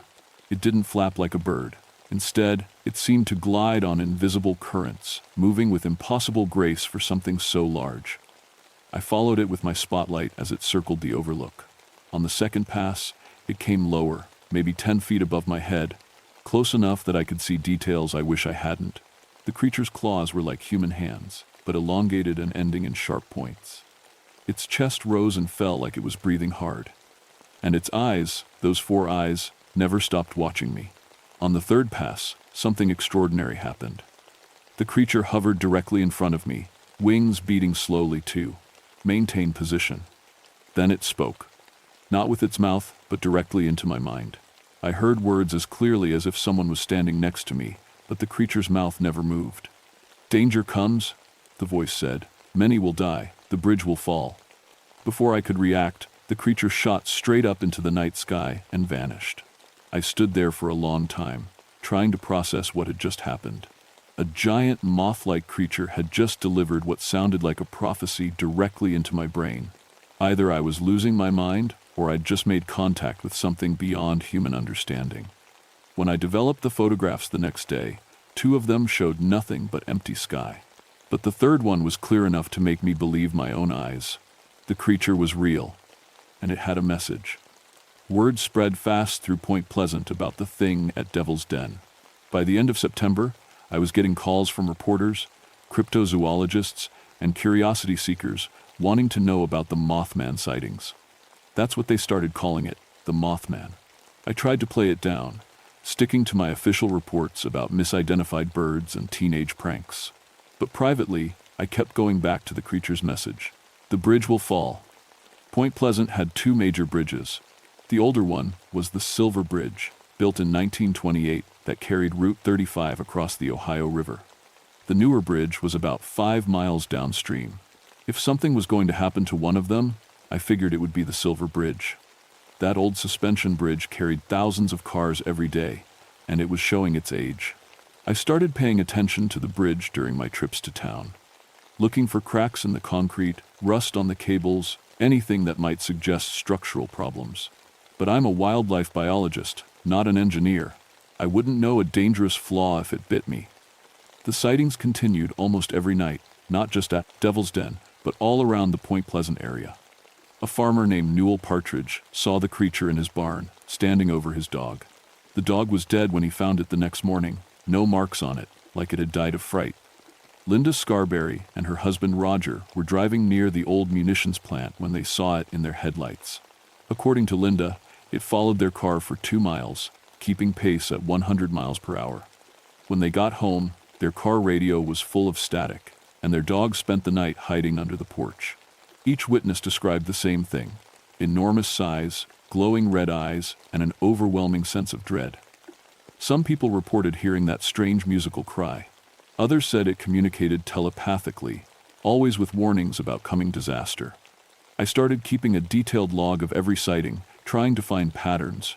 The creature appeared most often on clear nights with low humidity. It seemed drawn to electrical equipment. Several witnesses reported their car radios going haywire. And it was always alone. Whatever this thing was, there was only one of them. On October 12th, I had my second direct encounter. I was hiking back from a raptor count in the northern section of the park when I heard equipment running in the old quarry. Heavy machinery, like bulldozers or excavators. That was strange. The quarry had been abandoned for 20 years. I climbed up to investigate and found 3 men with a small excavator digging near the flooded pit. They had permits from the county, something about soil testing for a possible development project.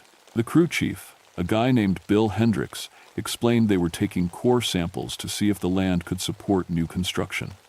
Just be careful around the water, I warned him. Those quarry walls are unstable, and the water's deeper than it looks. Bill nodded and went back to work. I was about to leave when the motion detector I'd left, hidden in the trees, started beeping. Something big was moving through the forest. I told the work crew to shut down their equipment and listen. At first, all we could hear was the normal sounds of evening in the woods: crickets, a distant owl, leaves rustling in the breeze. Then we heard the cry.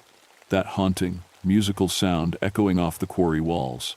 "What the hell was that?" one of the workers asked. Before I could answer, we saw it. The Mothman rose from the tree line like a shadow gaining substance, wings spread wide against the darkening sky. It circled the quarry once, then landed on the arm of the excavator. The 3 workers just stood there, frozen. I don't think they could believe what they were seeing. The creature was even bigger than I remembered, easily 8 feet tall, with those 4 eyes glowing in the gathering darkness. It looked directly at Bill Hendricks and tilted its head. Then, just like before, I heard its voice in my mind. "Death waits below. Do not dig deeper." Bill obviously couldn't hear the mental communication, but he could see the creature well enough. He started backing away from the excavator, his face white with terror. The Mothman spread its wings and let out another cry, louder this time. Then it launched itself into the air and disappeared over the tree line. "Did you guys see that?" Bill whispered. We all nodded. There was no point denying it. "I think we're done here for today," Bill said, and started packing up his equipment. I helped them load their gear, hoping that would be the end of it. But as they were driving away, Bill stopped his truck next to me. "Ranger Hawthorne," he said through the window. "I've been working construction for 25 years. I've never seen anything like that in my life. But I'll tell you something. I'm not coming back here. That thing, whatever it is, it doesn't want us digging in this place." He drove off, leaving me alone at the quarry, as full darkness fell. I should have left too. Should have hiked back to my truck and gone home to Sarah. Instead, I found myself walking to the edge of the flooded pit, trying to understand what the creature had meant. Death waits below. The water was black as oil in the darkness and perfectly still. I shined my flashlight across the surface, but couldn't see more than a few feet down. The quarry was maybe 60 feet deep at the center, deep enough to hide almost anything. As I stood there, I started feeling strange, dizzy, like I was running a fever. The air around the quarry felt thick and oppressive, hard to breathe, and cold, much colder than it should have been for October in West Virginia. Then I started seeing things in the water, shapes moving just below the surface, too big and too purposeful to be fish. At first I thought it was my imagination, but the shapes kept appearing, circling slowly in the black depths. I heard a splash behind me and spun around. Ripples were spreading across the water near the far shore, like something had just surfaced and gone back under. Then another splash, closer this time. I backed away from the edge, my heart pounding. Whatever was down there, the Mothman had been trying to warn us about it. And now I understood why the construction crew shouldn't dig any deeper. Some things are better left buried. I was almost to the tree line when I heard Bill Hendricks scream. His truck was maybe half a mile down the access road, but sound carries far in the mountains. It was a scream of pure agony, cut short suddenly. Then silence. I ran through the woods toward the road, crashing through underbrush and stumbling over fallen logs in the dark. When I reached the access road, I found Bill's truck wrapped around a large oak tree. The impact had been massive. The entire front end was crushed, and steam was rising from the broken radiator. Bill was still alive, but barely. The steering column, he had crushed his chest, and there was blood everywhere. I could hear the wet sound of punctured lungs with every breath he took. "Help me," he whispered when he saw me. I ran back to the quarry to get my radio, calling for an ambulance and the fire department. But even as I made the call, I knew it would be too late. The nearest hospital was 40 minutes away, and Bill and Hendricks didn't have 40 minutes. When I got back to the truck, he was unconscious. I stayed with him until the paramedics arrived, but there was nothing anyone could do. He died before they could get him out of the wreckage. The state police investigated the accident. According to their report, Bill had been driving too fast for conditions and lost control on a curve. The road was dry, his truck was in good condition, and there were no skid marks to suggest he'd tried to brake. But I knew better. The Mothman had warned him that death was waiting, and somehow that warning had become a prophecy. Bill Hendricks had been marked for death the moment he decided to dig in that quarry. After the funeral, I tried to convince myself it was just a coincidence. A tragic accident that had nothing to do with the creature I'd been tracking. But deep down, I knew the truth. The Mothman could see the future, and the future it saw was filled with death. I started having nightmares about bridges. November came with a cold snap that felt more like January. The temperature dropped 30 degrees in 2 days, and ice started forming on the river. I'd never seen the Ohio freeze that early in the season. The Mothman sightings increased. Almost every night, someone reported seeing the creature near Point Pleasant. It appeared at the Silver Bridge twice, perched on the towers like some nightmare gargoyle. Each time, traffic backed up for miles as drivers slowed down to stare. The mayor held a town meeting to address the hysteria. He brought in a professor from West Virginia University, who explained that large birds sometimes became disoriented during migration, and that group psychology could turn a simple misidentification into mass delusion. I attended that meeting but didn't speak up. What could I say? That I'd photographed the creature? That it had spoken to me telepathically? That it had somehow predicted Bill Hendricks' death? After the meeting, I was approached by a reporter named Mary Heyer from the Point Pleasant Register. She'd been investigating the Mothman sightings for weeks, interviewing witnesses, and trying to find rational explanations. "You're the ranger who first investigated the sightings," she said. "What do you really think is going on?" I looked around to make sure we were alone, then decided to trust her. "I think something is trying to warn us," I said quietly. "Something that can see things we can't." Mary studied my face carefully. She was a good reporter. She could tell when someone was lying. "Warn us about what?" "I don't know, but every time that thing appears, something bad happens. And lately, it keeps showing up at the Silver Bridge." Mary nodded slowly. "I've been thinking the same thing. 3 different witnesses saw it near the bridge last week. All of them said it seemed agitated, crying out like it was in pain. That night, I made a decision that probably saved my life. Instead of going to Devil's Den, I drove to the Silver Bridge and parked on the Ohio side. If the Mothman was trying to tell us something about the bridge, maybe I needed to be at the bridge to understand. It was a Tuesday night, December 13th. Light traffic, mostly commuters heading home late from work. I positioned myself where I could see both the bridge structure and the sky above it. At 11:30 p.m., the Mothman appeared. It came from the West Virginia side, flying low over the water. But something was different this time. The creature seemed frantic, almost desperate. It circled the bridge towers 3 times, crying out with that haunting voice. Then it landed on the southern tower and looked directly at me. The telepathic communication was immediate and overwhelming. Not words this time, but images flooding my mind like a movie playing at high speed. I saw the Silver Bridge during rush hour traffic, cars bumper to bumper, moving slowly across the river. Then I saw the southern tower beginning to sway, steel cables snapping one by one under impossible stress. The roadway tilting at a crazy angle as the suspension system failed. And then I saw the collapse. The entire bridge folding into the Ohio River like a house of cards, taking dozens of cars and trucks with it. People screaming, metal twisting, water rushing into sinking vehicles. The vision was so vivid, so real, that I could almost feel the cold river water closing over my head. When it ended, I was on my knees beside my truck, gasping for breath. The Mothman was gone, but its message was crystal clear. The Silver Bridge was going to collapse. Soon, I drove straight to the state police barracks and demanded to speak to the highest-ranking officer on duty. A sergeant named Tom Jenkins listened to my story with growing skepticism, but he knew me well enough to take me seriously. "You're telling me a giant bird showed you a vision of the bridge collapsing?" he asked. "I know how it sounds, Tom, but I've seen this thing predict disasters before. It warned a construction crew about dangerous conditions, and one of them died in an accident 2 hours later." Tom leaned back in his chair, studying my face. "Even if I believed you, James, what am I supposed to do? Close the bridge because a park ranger had a bad dream? Get an engineer out there. Have them inspect the structure. Look for stress fractures, corrosion, anything that might indicate structural failure." Tom promised to pass along my concerns to the highway department, but I could tell he thought I was having some kind of breakdown. I didn't blame him. If someone had come to me with the same story 6 months earlier, I would have recommended psychiatric evaluation.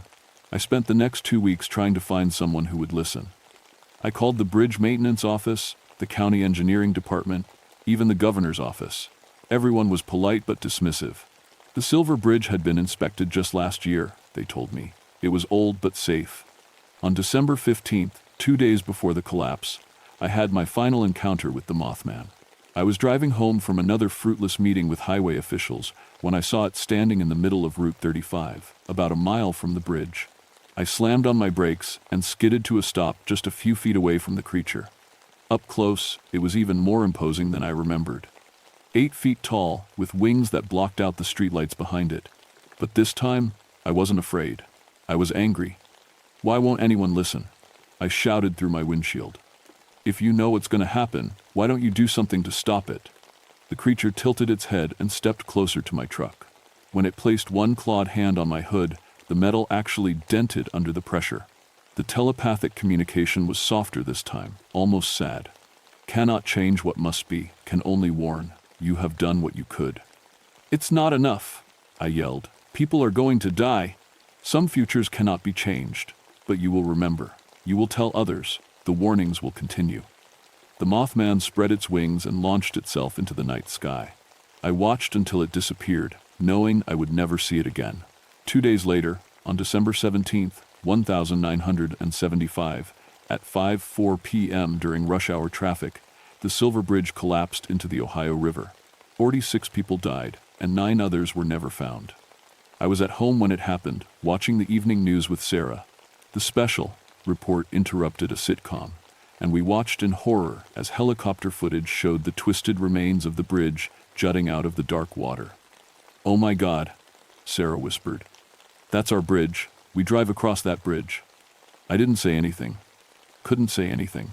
I just sat there watching rescue boats search for survivors and thinking about all the people who might have been saved if someone had listened to a park ranger's crazy story about a prophetic moth creature. The investigation took months, but the final report confirmed what the Mothman had tried to tell me. The bridge collapsed due to a stress fracture in a single eye-bar in the suspension chain. The fracture had been growing for years, invisible to routine inspections, until the bridge simply couldn't bear the load anymore. 46 people died because a piece of metal the size of a pencil finally gave way. After the Silver Bridge collapse, I tried to go back to my normal routine, counting birds, maintaining trails, filing reports about routine park activities. But nothing felt normal anymore. The Mothman sightings stopped completely after December 17th. No more red eyes in the darkness. No more haunting cries echoing through the gorge. Whatever the creature was, wherever it had come from, its mission in Point Pleasant was apparently complete. I submitted my final report on the Mothman encounters to the Park Service 6 months later. It was a complete account of everything I'd seen and experienced, including the telepathic warnings and the accurate prediction of the bridge collapse. I knew it would probably end my career, but I had to get the truth on record. My supervisor, District Chief Harold Morrison, called me into his office a week after reading the report.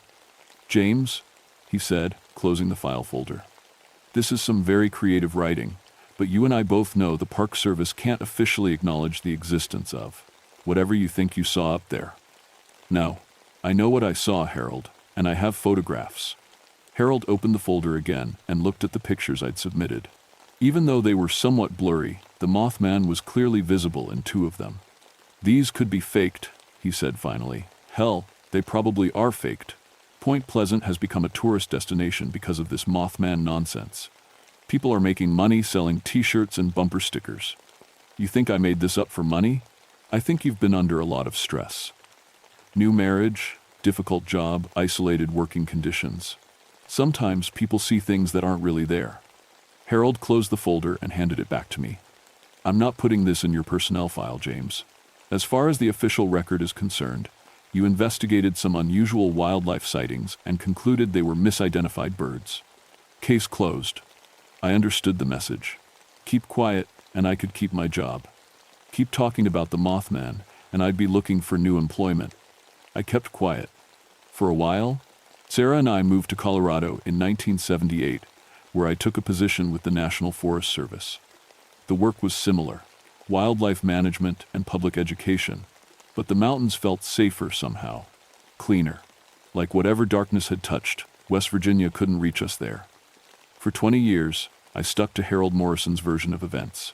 When people asked about my time in Point Pleasant, I told them I'd investigated some unusual bird sightings that turned out to be owls and hawks.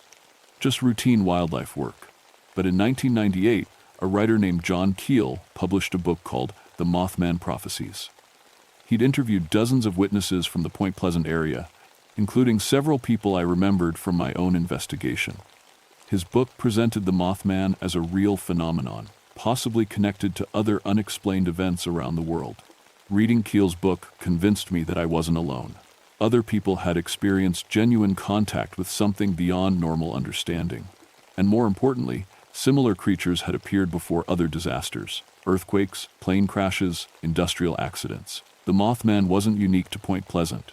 It was part of a larger pattern, a warning system that most people couldn't or wouldn't accept. I started talking again. Carefully at first, then more openly, as I realized the world had changed. The internet allowed people to share strange experiences without fear of ridicule. Television shows explored unexplained phenomena. The government had even acknowledged the existence of unidentified flying objects. In 2002, a movie was made about the Mothman sightings. It took dramatic liberties with the facts, but it got people interested in the real story. I was contacted by several documentary filmmakers who wanted to interview the ranger who photographed the Mothman. I'm retired now, living quietly in a small town in Montana. Sarah passed away 3 years ago. Cancer, and I spend most of my time reading, fishing, and tending a small garden. But I still keep in touch with other Mothman witnesses, and I still pay attention to reports of similar creatures around the world. The sightings continue. Chicago, 2017. Multiple witnesses reported a large, winged humanoid near Lake Michigan. A year later, there were major infrastructure failures in the city. Moscow, 2019. A creature matching the Mothman description was seen near a subway construction site. 6 months later, part of the tunnel system collapsed. The pattern never changes. The creature appears, tries to warn people of coming disaster, then vanishes when the tragedy occurs. Most witnesses are ignored or ridiculed. The warnings go unheeded. I've come to believe that the Mothman and similar creatures are something like guardians, or maybe messengers from a place we don't understand yet.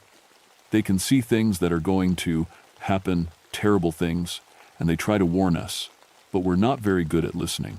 Sometimes I wonder what would have happened if I'd been more persuasive. If I'd found the right words to convince the highway officials to inspect that bridge more carefully. Would those 46 people still be alive? Would the Mothman have appeared at all if the disaster could have been prevented? I'll never know the answers to those questions. But I do know this. The next time someone reports seeing something impossible, something that doesn't fit our understanding of the natural world, I hope the authorities will listen more carefully than they did to me. Because somewhere out there, in the darkness between what we know and what we fear, something is watching. Something that sees the future unfolding like pages in a book. And when disaster approaches, it tries to warn us. The problem is, we keep forgetting how to listen. I still have those photographs from Devil's Den, locked in a safe deposit box at the bank in town. Clear pictures of something that shouldn't exist. Taken by a man who spent his career studying the natural world.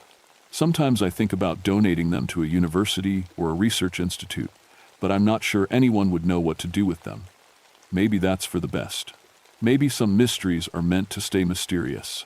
But I'll tell you this much.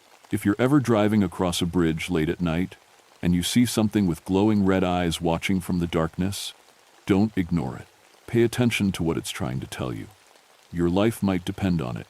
And if you're ever in West Virginia, near a place called Devil's Den, and you hear that haunting cry echoing off the cliffs, that sound like someone trying to sing but forgetting the words, just remember that you're listening to a voice from somewhere beyond our understanding. A voice that's trying to save us from ourselves. Even if we're too stubborn to be, listen. James Hawthorne retired from the National Forest Service in 2005 after 32 years of service. He currently lives in Glacier National Park, Montana, where he volunteers with wildlife rehabilitation programs. The Silver Bridge was replaced in 1969 by a new span designed to modern safety standards.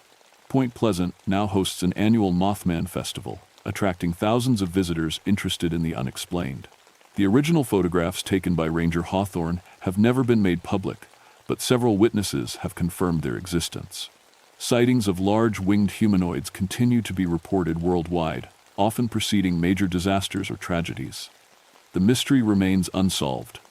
Asterisk.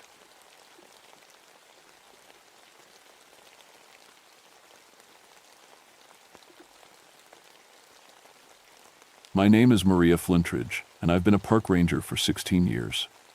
Before that, I was a police detective in Louisville for 8 years. I thought I'd seen everything bad that people could do to each other. I was wrong. It was July 1987 inches, the Daniel Boone National Forest, Kentucky. The summer was brutal that year. No rain for 6 weeks, and temperatures hitting 95 degrees every day.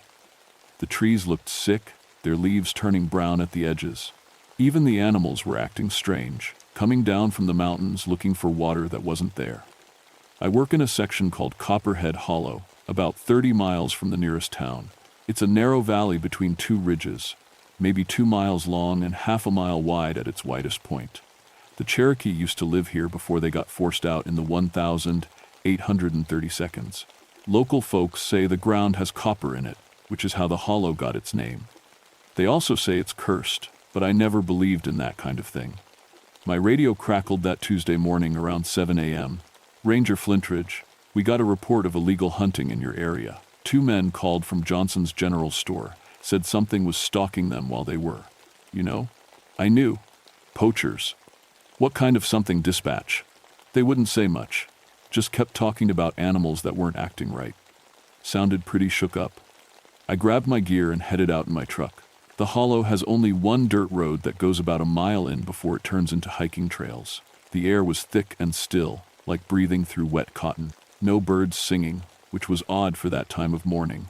I found their campsite easily enough. These guys weren't trying to hide. Empty beer cans, cigarette butts, and a fire pit still warm. But what caught my attention were the tracks around their camp. Lots of different animals had been there. Bear, deer, maybe a mountain lion, and something else I couldn't identify. The weird thing was how the tracks were arranged. They formed a perfect circle around where the men had been sleeping, not scattered like animals would normally leave them, but deliberate, like they'd been watching. I followed their trail deeper into the hollow. The men had run out fast, I could tell by their footprints. Long strides, deep heel marks, they'd been scared. About half a mile from their camp, I found the first dead deer. It was a young buck, maybe 2 years old. But it hadn't been killed by a predator. Someone had cut it open very carefully, taking only specific parts. The heart was missing. So were the eyes and tongue. My grandmother was Cherokee, and she used to tell me stories about the old ways. This looked like something from those stories, ritual killing. But skinwalker legends were Navajo, from out west. This was Kentucky.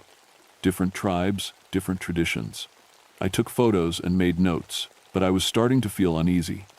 The air seemed to be getting heavier, and I kept getting the feeling that something was watching me. Every time I turned around, there was nothing there. The second deer was worse.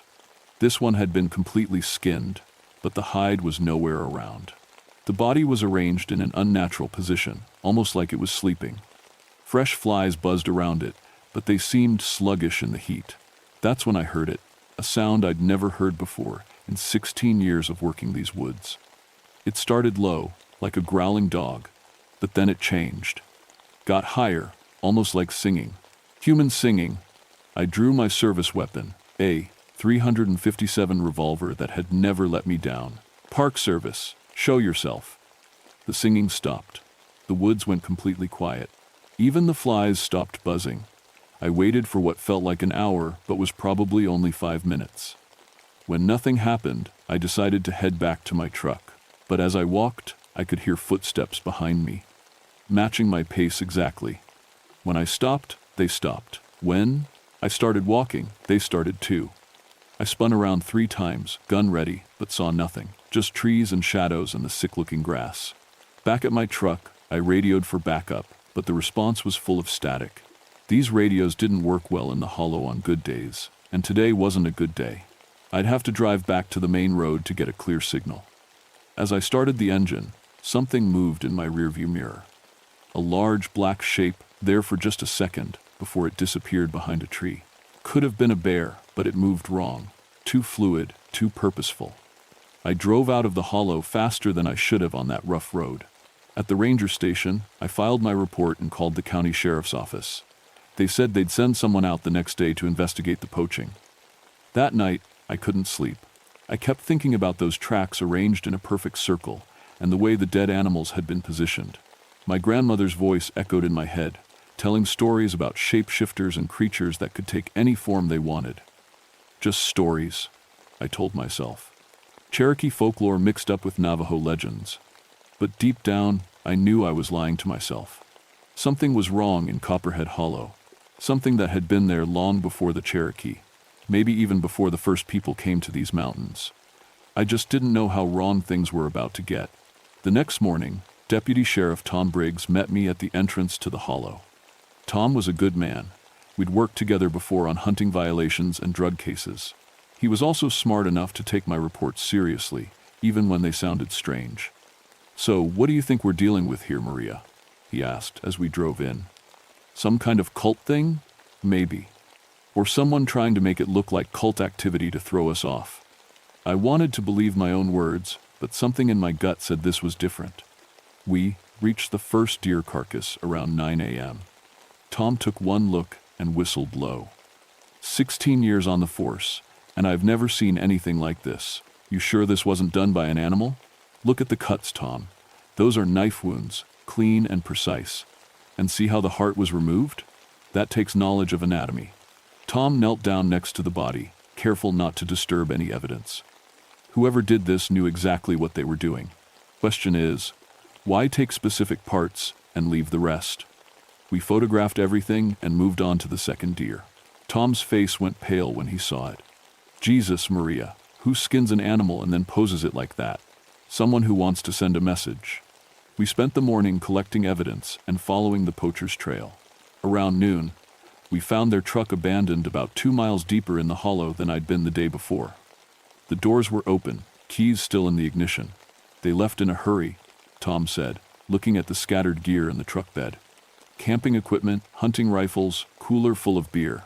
Nobody leaves this much stuff behind unless they're running for their lives. I checked the truck's interior. No blood, no signs of violence. But on the driver's seat, I found something that made my skin crawl. A single black feather, about 6 inches long. Raven feather, but bigger than any raven I'd ever seen. Tom, look at this. He examined the feather with his flashlight. That's huge. You ever see a raven that size around here? No. And ravens don't usually fly this deep into the hollow. They stick to the ridges. That's when we heard the screaming. It came from deeper in the woods, maybe half a mile away. High-pitched, terrified, definitely human. We both ran toward the sound, crashing through the underbrush with our weapons drawn.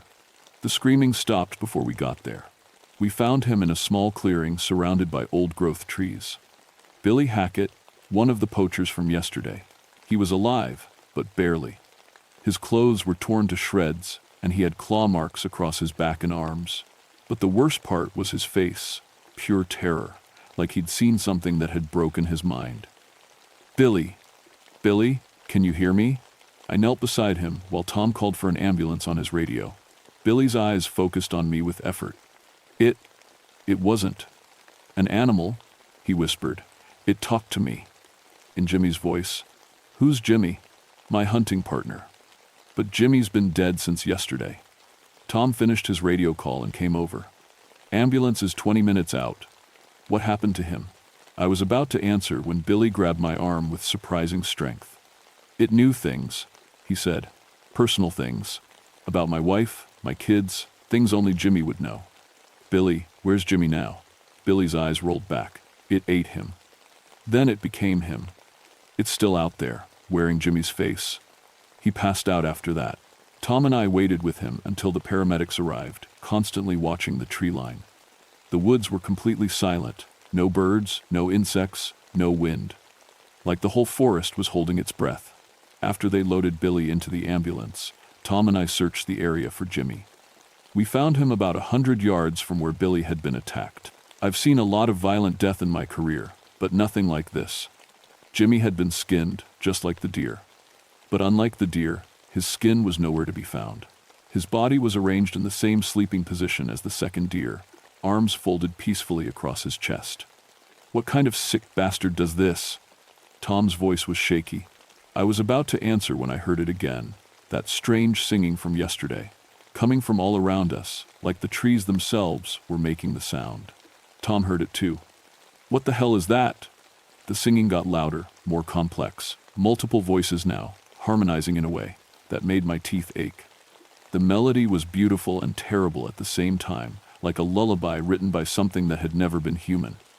We need to get out of here, I said. Now. We started walking quickly back toward our vehicles, but the singing followed us. Sometimes it sounded like it was coming from behind, sometimes from ahead. Once, I could have sworn it was coming from directly above us. That's when I saw Jimmy. He was standing about 50 feet away, between two large oak trees. Perfectly normal, perfectly alive. He even waved at us. Jimmy, Tom called out. Thank God you're alive. Your friend Billy's been hurt. Jimmy smiled and started walking toward us. That's when I noticed something wrong with his movement. He was walking, but his feet weren't quite touching the ground. And his smile was too wide, showing too many teeth. Tom, that's not Jimmy. What are you talking about? I can see him right there. Look at his feet. Tom looked down and went rigid. The thing that looked like Jimmy was floating about 2 inches off the ground, leaving no footprints in the soft earth. Run, I whispered. The Jimmy thing heard me somehow, even though I'd barely made a sound. Its head turned toward us with a movement that was too fast, too fluid. The smile never left its face, but its eyes. Its eyes were completely black. We ran. Behind us, the singing turned into laughter. Jimmy's laughter, but multiplied by a dozen voices. It followed us all the way back to our trucks, echoing off the trees and rocks until it seemed to be coming from inside our own heads. We didn't stop running until we reached the main road. That evening, I sat in my cabin trying to make sense of what we'd seen. Tom had gone back to town to file his report, but I could tell he was shaken. 16 years of police work doesn't prepare you for something like that. I called my grandmother in Cherokee, North Carolina. She was 87 years old and had more knowledge of the old ways than anyone I knew. If anyone could explain what was happening in the hollow, it would be her. Grandmother, I need to ask you about something. About shapeshifters. There was a long pause on the line. Maria, where are you calling from? Kentucky. The Daniel Boone Forest. Another pause, longer this time. Child, you need to leave that place. Tonight. I can't leave. People are dying. I think something is killing them and taking their shapes. Describe what you've seen. I told her everything. The arranged deer carcasses, Billy's story about Jimmy talking to him after death, the floating figure that looked like Jimmy but wasn't. When I finished, my grandmother was quiet for a long time. Finally, she spoke in Cherokee first, then translated. What walks on 4 legs in the morning, 2 legs at noon, and as many legs as it chooses at night? Grandmother, this isn't time for riddles. It's not a riddle, child. It's a warning. Your ancestors knew about these things. They called them Nunehai, the immortal ones. But they're not Cherokee. They're older than any tribe, older than humans walking this land. How do I stop it? You don't stop it, Maria. You survive it, and you don't let it get close enough to learn your shape. The line went dead. I tried calling back, but the phone just rang and rang. That night, I barely slept. Every sound outside my cabin made me reach for my gun. Around 3 a.m., I heard footsteps on my porch. Slow, deliberate steps, like someone pacing back and forth. I grabbed my revolver and flashlight, then carefully looked out the window. There was nothing there, but the footsteps continued. They seemed to be coming from directly above me, like someone was walking on my roof. The footsteps stopped right over my bed. I lay there for the rest of the night, gun in hand, listening to the silence and wondering if I was losing my mind. The next morning, I found tracks in the dirt around my cabin. Human footprints that circled the building 3 times, but they ended at the wall. No prints leading away, like whoever made them had just vanished. My radio crackled at 7 a.m. Ranger Flintridge, we've got another situation in the hollow. Old Man Carver is dead.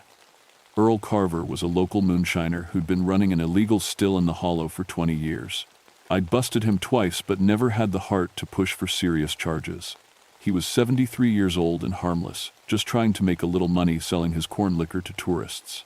I found his body at his still, deep in the hollow where the trees grew so thick that noon looked like twilight. Like Jimmy, Earl had been skinned. Unlike Jimmy, his skin was hanging from a nearby tree branch like a grotesque flag. But the worst part was the still itself. Someone had been using it recently, the fire was still warm, and there was fresh liquor in the collection jar. Earl's body was already cold. He'd been dead for hours. Who the hell was running his still? I asked the empty woods. That's when I heard Earl's voice behind me. Just making a little batch for the weekend tourists. Ranger Flintridge, you ain't gonna bust me again, are you? I spun around with my gun drawn. Earl stood about 20 feet away, looking perfectly normal except for one thing. His skin was hanging on the tree behind him, which meant what I was looking at wasn't wearing any skin at all. The thing that looked like Earl grinned at me with muscle and bone and teeth. Now don't go pointing that gun at me, Ranger. We're old friends, ain't we? I fired 3 shots center mass. The bullets passed right through it without leaving holes, like shooting through fog. The Earl thing laughed with a sound like grinding glass. You can't kill what's already dead, child. But I can sure as hell kill you. It moved toward me faster than anything human could move. I ran, crashing through the woods without any idea where I was going. Behind me, Earl's laughter echoed through the trees, but it was changing as I listened. Getting higher, more musical, turning back into that terrible singing. I ran until my lungs burned and my legs gave out. When I finally stopped, I realized I was completely lost. The hollow had dozens of small valleys and ridges, and in my panic, I'd gotten turned around. The sun was hidden by thick clouds, so I couldn't tell which direction was which. That's when I heard my own voice calling from up ahead. "Maria, Maria, where are you? I'm lost." I felt my blood turn to ice. It was my voice, exactly. Same tone, same accent, even the slight roughness from years of smoking that I'd quit 5 years ago. "I know you can hear me," my voice called. "I'm scared. Please help me." I drew my gun again, even though I knew it wouldn't help. The thing in the hollow could take any shape, copy any voice. How long before it learned to be me completely? The answer came sooner than I wanted. "I'm Maria Flintridge," my voice said from a different direction now. 16 years Park Service, 8 years police before that. Cherokee grandmother who told me stories about shapeshifters. It knew everything about me, everything I'd told Tom, everything I'd said to my grandmother on the phone. It had been listening. "I know about your nightmares," my voice continued, closer now. "The ones about the case in Louisville. The little girl you couldn't save." I started moving again, trying to stay quiet. My doppelganger's voice followed me through the trees, telling me things about myself that I'd never told anyone.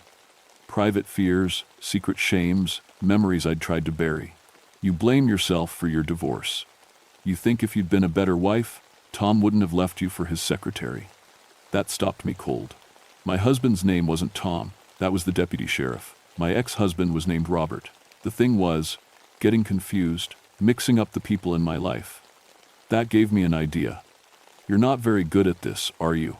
I called out, "getting your facts mixed up." My voice answered immediately. "I don't know what you mean, Maria. My ex-husband's name was Robert, not Tom. And he left me for his drinking, not another woman." Silence from the woods. "And I was never a police detective in Louisville. I was highway patrol in Lexington." More silence. Then, in a voice that wasn't quite mine anymore, "You're lying." "Am I? If you really knew everything about me, you'd know I was telling the truth." The voice changed again, becoming something between my voice and Earl's and Jimmy's. "It doesn't matter. I'll learn. I have all the time in the world." "Maybe, but you made one big mistake." "What mistake?" I pulled out my backup radio, the emergency one that worked on a different frequency. "You let me keep talking long enough for help to arrive." The static-filled voice of Tom Briggs came through clearly. "Maria, we're tracking your signal. ETA 5 minutes. Are you okay?" "I'm alive," I said into the radio. "But we're going to need more than just the two of us." The thing in the woods let out a shriek that sounded like 10 different voices screaming at once. Trees started shaking all around me, and the temperature dropped 20 degrees in as many seconds. Then everything went quiet. 5 minutes later, Tom found me huddled behind a fallen log, still clutching my radio and gun. He'd brought 3 other deputies and the county coroner. "Where is it now?" Tom asked. "I don't know, but it's learning fast, too fast." We collected Earl's body and skin, but by the time we got back to the still, the fresh liquor was gone. Someone, or something, had been there after we left. That night, I made a decision. I was going to end this, one way or another. But first, I needed to learn the old ways my grandmother had tried to teach me when I was young. The ways I'd ignored because I thought I was too modern, too educated, too sophisticated for Cherokee superstition. I was about to learn that some superstitions exist for very good reasons. I called my grandmother again that night, but there was no answer. Worried, I called the Cherokee police in North Carolina. They found her house empty, with signs of a struggle. Her back door was open, and there were strange tracks in her garden, tracks that looked like they'd been made by something walking on its hands. That's when I understood. The thing in the hollow wasn't just learning about me from what it could hear and see. It was going after the people I cared about, learning from them too. I was on my own. I spent the rest of the night researching everything I could find about Cherokee protection rituals. Most of the books were useless, written by outsiders who'd gotten the details wrong. But I found one old journal in the ranger station library, written by a Cherokee scout named Joseph Ridge in 1839. He'd served with the U.S. Army during the Indian removal, helping to map the paths that would become the Trail of Tears. In his journal, Ridge wrote about something he'd encountered in eastern Kentucky. Asterisk, there is a place the Cherokee call where the skin walks. It is a valley cursed by something older than our oldest stories. The white soldiers want to march the people through this valley because it is the shortest path west. I have told them this is not wise, but they do not listen. The thing that lives there feeds on the shapes of living creatures. It grows stronger with each form it learns. If it ever learns enough shapes, it will be able to leave that valley and spread across the land like a plague. The old medicine men knew ways to bind it, but those men are all dead now. Asterisk, the journal included rough drawings of protective symbols and a list of materials needed for what Ridge called the binding ritual. Most asterisk, gonen and anen of it was in Cherokee, but some was translated. Asterisk, white sage from high places, asterisk, asterisk, copper, beaten thin as skin, asterisk, asterisk, water blessed by sunrise, asterisk, asterisk, blood freely given, asterisk, asterisk, words of banishment spoken in the old tongue times. I had everything except the Cherokee words. My grandmother had tried to teach me the language when I was young, but I'd been more interested in basketball and boys. Now I wished I'd listened. The next morning, I drove to the nearest college library and found a Cherokee language dictionary. It took me 3 hours to piece together what I thought was the right pronunciation of the banishment words. I wasn't sure if I was getting it right, but it was the best I could do. Then I gathered the other materials: sage from the highest ridge in the forest, copper wire from an old mining claim, water from a spring that faced east, and a small, sharp knife for the blood part that I was trying not to think about. I went back to the hollow at sunset. The thing seemed to be strongest during the transition times, dawn and dusk, when the light was uncertain and shadows could hide anything. I found it waiting for me at Earl's Still, wearing my shape. "Hello, Maria," it said with my voice. "I've been expecting you." "I know what you are now," I said, staying about 50 feet away. "You're one of the Nunahai, the immortal ones." My doppelganger smiled. "Your grandmother taught you well before I ate her." The words hit me like a physical blow. "You're lying." "Am I?" She tasted like memory and regret. All the old ones do. It started walking toward me, and I could see now that it wasn't quite right. The proportions were close, but not perfect. Arms a little too long, eyes a little too wide apart. "She told me about you before she died," the thing continued. "How you always disappointed her. How you turned your back on your heritage for a white woman's badge and gun. Stop talking. She said you were weak, that you'd never be able to stop something like me because you don't believe in anything bigger than yourself." I pulled out the copper wire and started forming it into a circle, the way Ridge's journal had described. The thing that wore my face laughed. "Copper? That's your plan? Child, I've been here since before your people knew metal existed. Maybe, but you've never faced someone who had access to both the old ways and the new ones." I drew my gun and fired all 6 rounds at it. Just like before, the bullets passed through without effect. But this time, I wasn't trying to hurt it. I was buying time to finish the copper circle and start the ritual. The thing realized what I was doing and rushed toward me, but it was too late. I stepped inside the copper circle and began speaking the Cherokee words I'd memorized. My pronunciation was terrible, but the thing stopped moving, as if it had hit a wall. "You can't pronounce them correctly," it snarled. "The ritual won't work." "Maybe not. But it's slowing you down, isn't it?" I was right. The thing was struggling to get closer, like it was pushing against invisible resistance. I continued the chant, adding my own words in English when I forgot the Cherokee. "I banish you back to the deep places. I bind you to this valley. You cannot take new shapes. You cannot leave this hollow." The thing began to change, cycling rapidly through all the forms it had learned. Jimmy, Earl, Billy, me, my grandmother, and dozens of others I didn't recognize. Faces from decades or maybe centuries of victims. "It won't hold," it screamed with 100 different voices. "The binding is incomplete."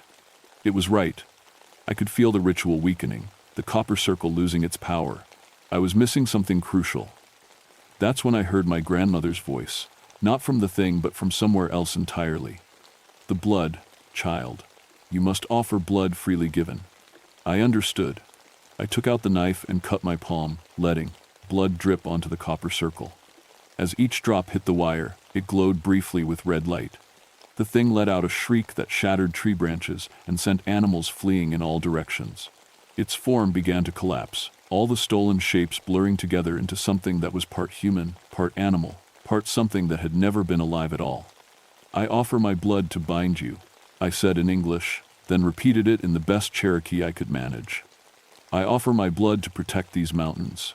I offer my blood to guard the shapes of the living from your hunger. The thing was smaller now, more contained. But it wasn't gone. You cannot kill me, it whispered. I am immortal.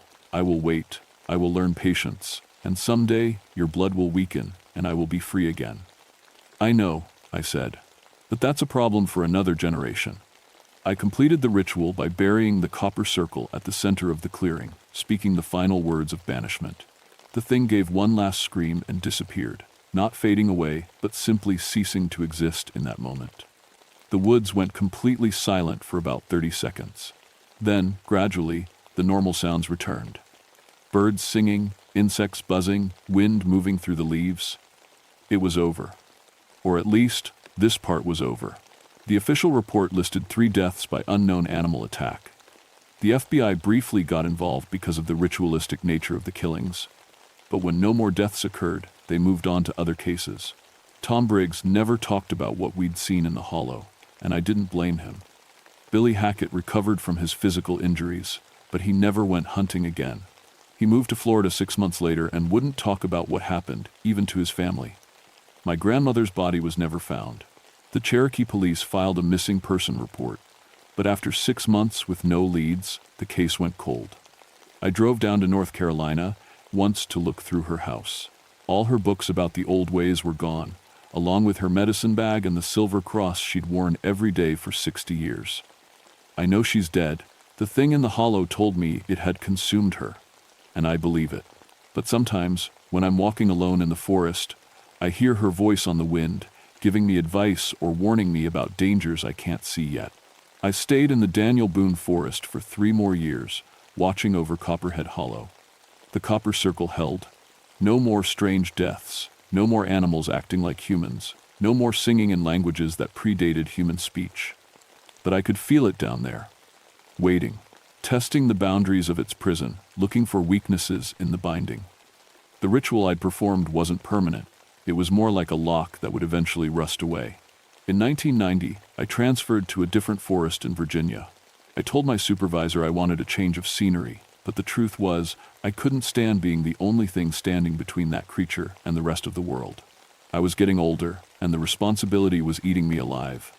Before I left, I buried a detailed account of everything that had happened in the hollow.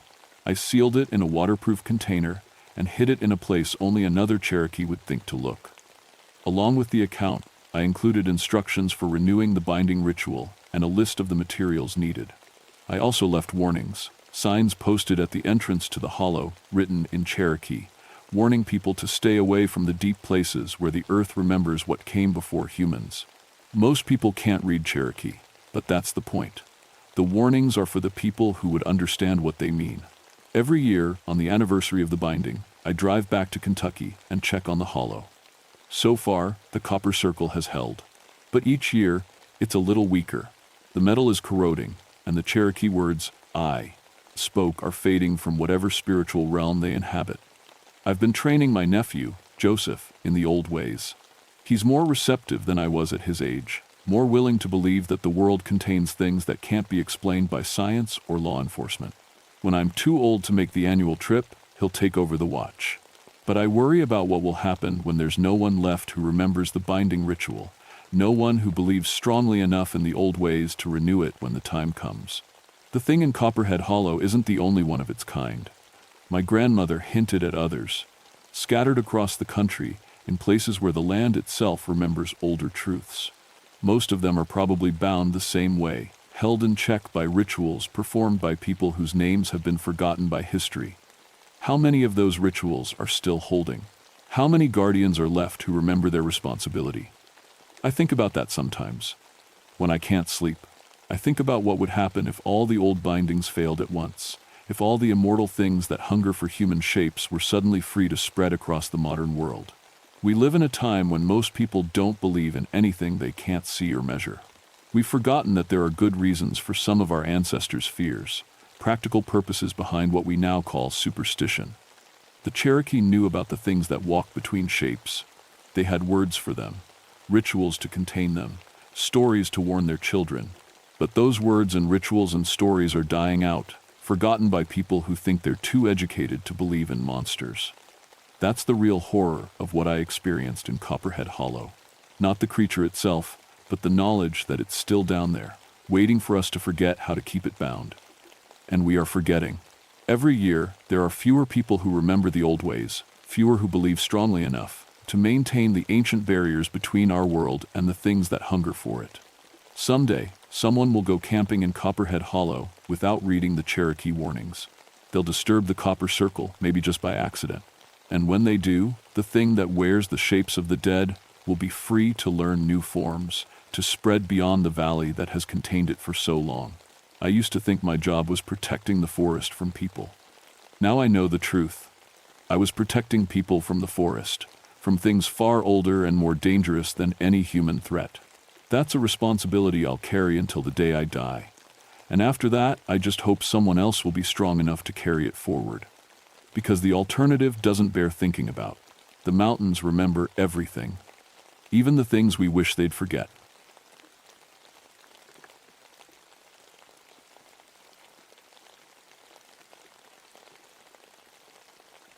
My name is Patrick O'Sullivan, and I've been a park ranger for 18 years. I've seen plenty of strange things in these mountains, but nothing like what happened at Widow's Peak in November of 1972. I work the Pisgah National Forest in North Carolina, mostly on the old trails where tourists don't usually go. My specialty is keeping the historical trails open and safe. It's honest work, and it keeps me busy enough that I don't think too much about being alone. My wife died 3 years ago, and my 2 daughters live with my sister in town during the school year. The mountains are quiet company, which suits me fine. Widow's Peak Trail is 28 miles from Asheville, up where the air gets thin and the trees grow twisted. We close it every winter when the storms come through, but this November was different. 3 separate hiking groups had come down from that trail in the past month, all telling the same crazy story. They said they heard a woman crying. Not just crying, wailing like her heart was breaking. And they all said the same thing. Right before someone got hurt, they'd see a woman in a white dress standing on the rocks. She'd point and scream like she was trying to warn them about something. The first group was from Georgia, college kids on a weekend trip. One of them, a boy named Tommy, said he saw her clear as day right before his friend slipped and broke his ankle on the loose rocks. She was pointing right at the spot where Jake fell.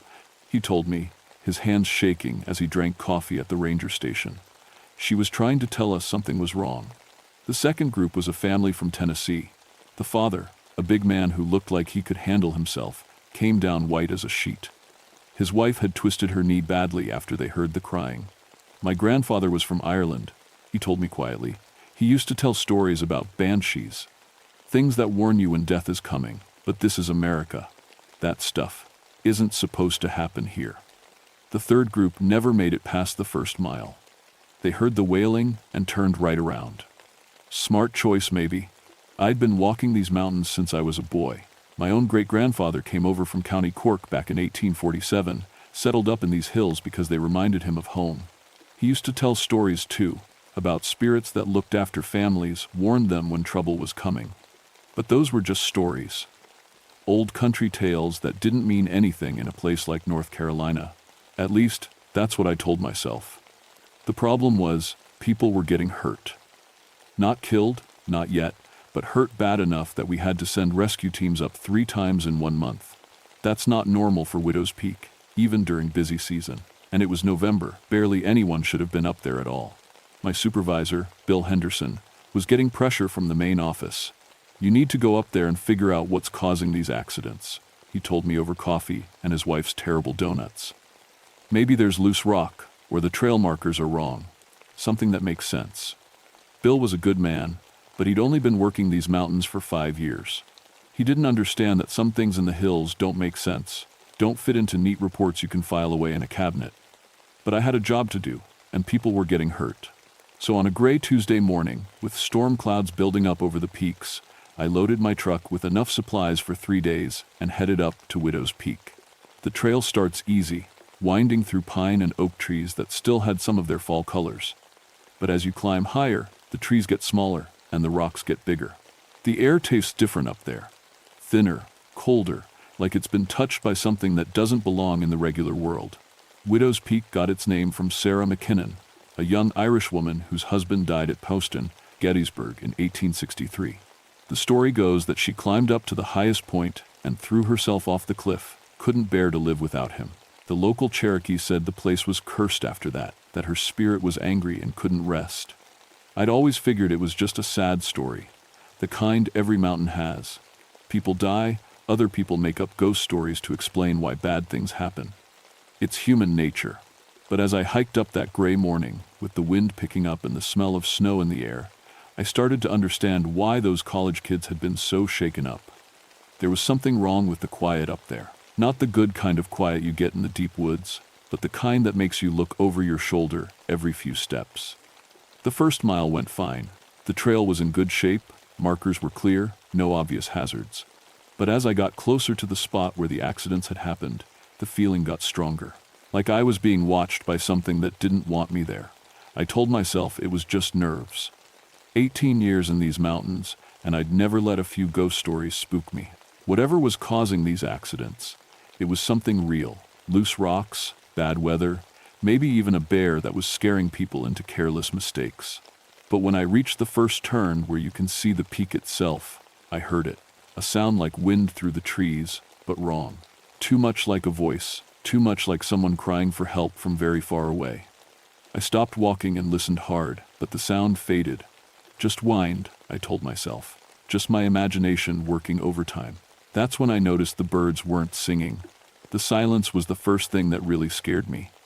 I've spent most of my adult life in these woods, and I know how they're supposed to sound. There should have been crows calling, maybe a hawk circling overhead, squirrels chattering in the oak trees. Even in November, even with a storm coming, the mountains are never completely quiet. But as I climbed higher toward Widow's Peak, the only sounds were my boots on the trail and my own breathing getting heavier in the thin air. I'd been walking for about 2 hours when I reached the spot where the first accident happened. It was a narrow section of trail with a steep drop-off on one side and a wall of granite on the other. The rocks here were different, darker, with streaks of some mineral that made them look wet even when they were dry. I knelt down and checked the trail surface. It was solid, good footing.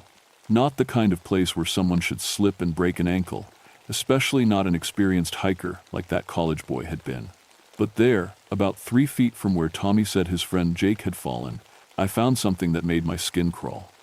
Footprints. Not hiking boots or trail shoes. These were bare feet, small and narrow like a woman's. But here's the thing that really bothered me. They only went one direction. The prints appeared at the edge of the trail, right where someone would stand to look down at the rocks below, and then they just stopped. Like whoever made them had stepped right off the cliff. I looked over the edge, but it was a 100-foot drop to jagged rocks and rhododendron bushes. Nobody could survive a fall like that. And there was no way to climb down without ropes and proper equipment. The wind picked up while I was examining the prints, and for just a second, I could have sworn I heard something that sounded like a woman's voice. Not words, exactly, but the kind of sound someone makes when they're trying to call out but can't catch their breath. I stood up quick and looked around, but I was alone on the trail. Just granite cliffs and pine trees and the gray sky getting darker by the minute. That's when I saw her.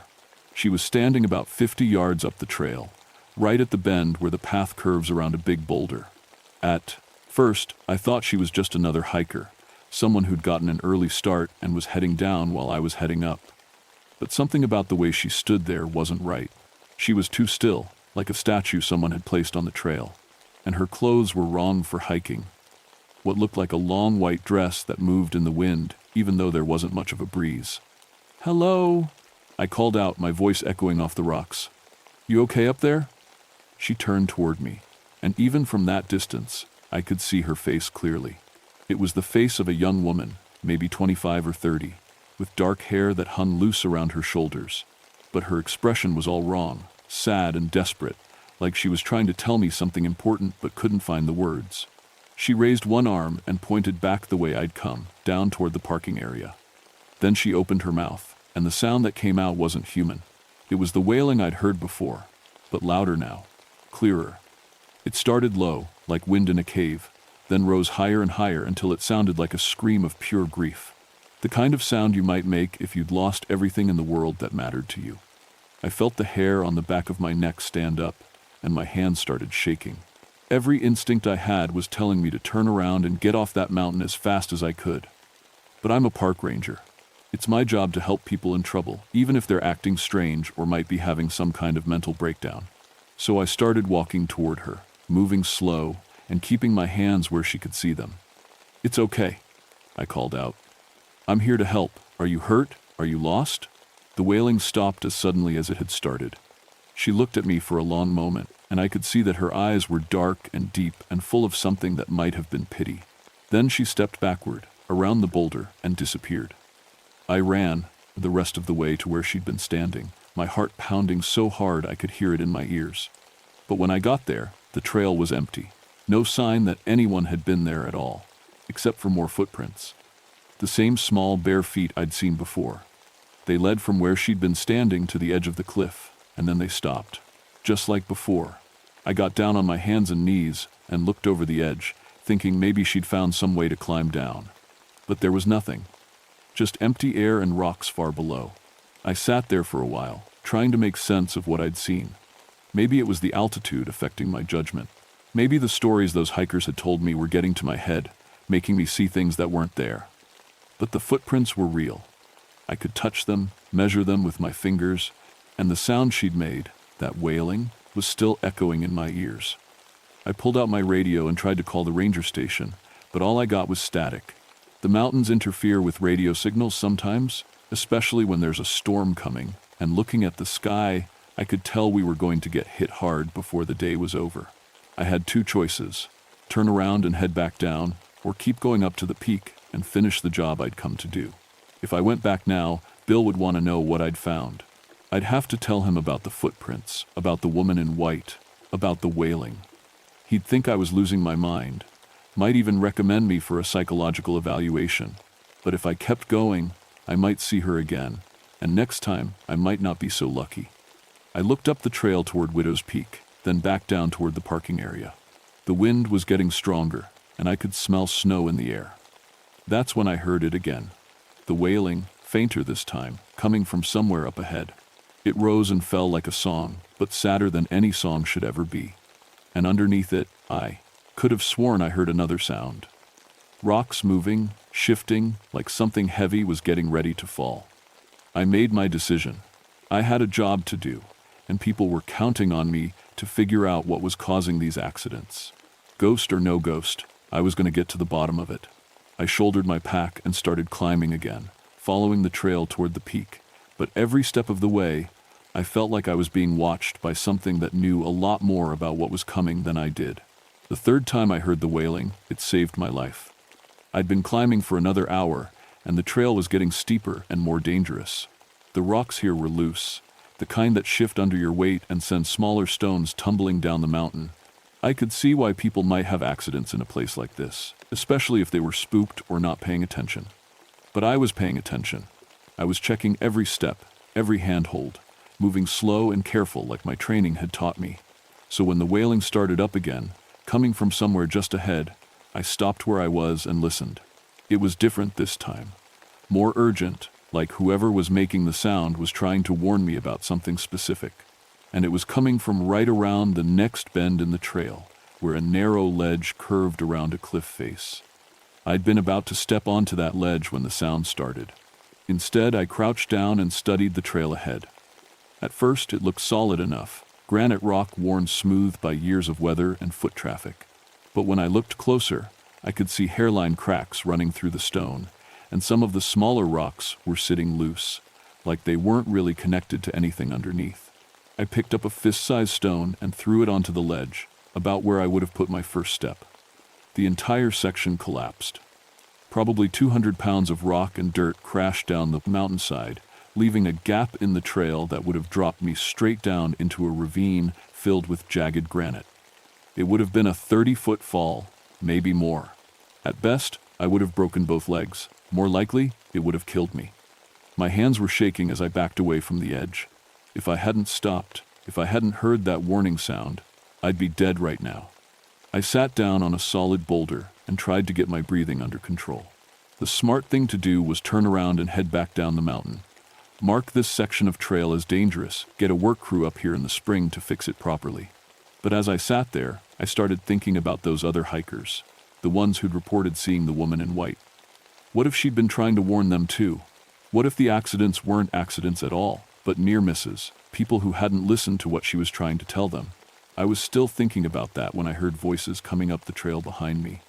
Male voices, laughing and talking loud the way people do when they're trying to convince themselves they're not nervous. I stood up and looked back down the trail and saw 3 men climbing toward me. They were dressed for serious hiking, good boots, heavy packs, the kind of gear that said they knew what they were doing. "Hey," one of them called out when he spotted me. "You seen anything weird up here?" I walked back down to meet them. The one who'd spoken was older, maybe in his 50s, with gray in his beard and the kind of tan you get from spending a lot of time outdoors. The other 2 were younger, probably his sons.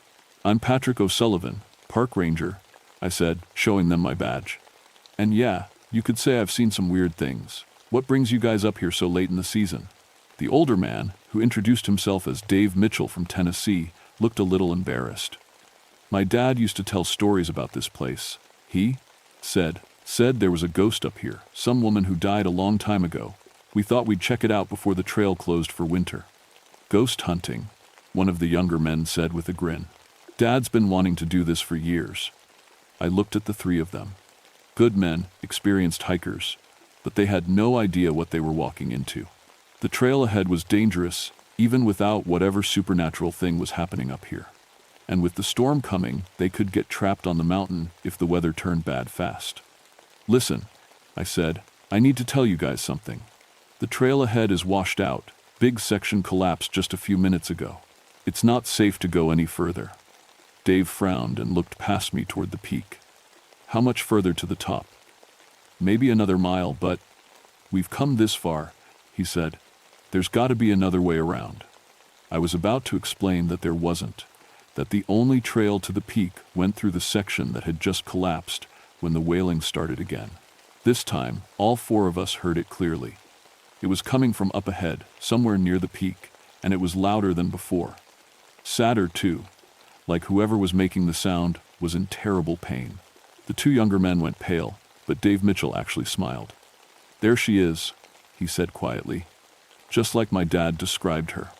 The wailing rose higher, became more urgent, and then it changed.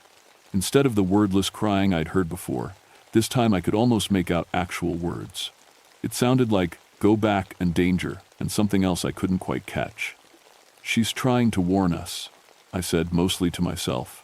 But Dave Mitchell was already shouldering his pack and heading up the trail. "Come on, boys," he called to his sons. "This is what we came for." "Wait," I called after them. "The trail's not safe." "We'll be careful," Dave called back. "We've been hiking for 30 years.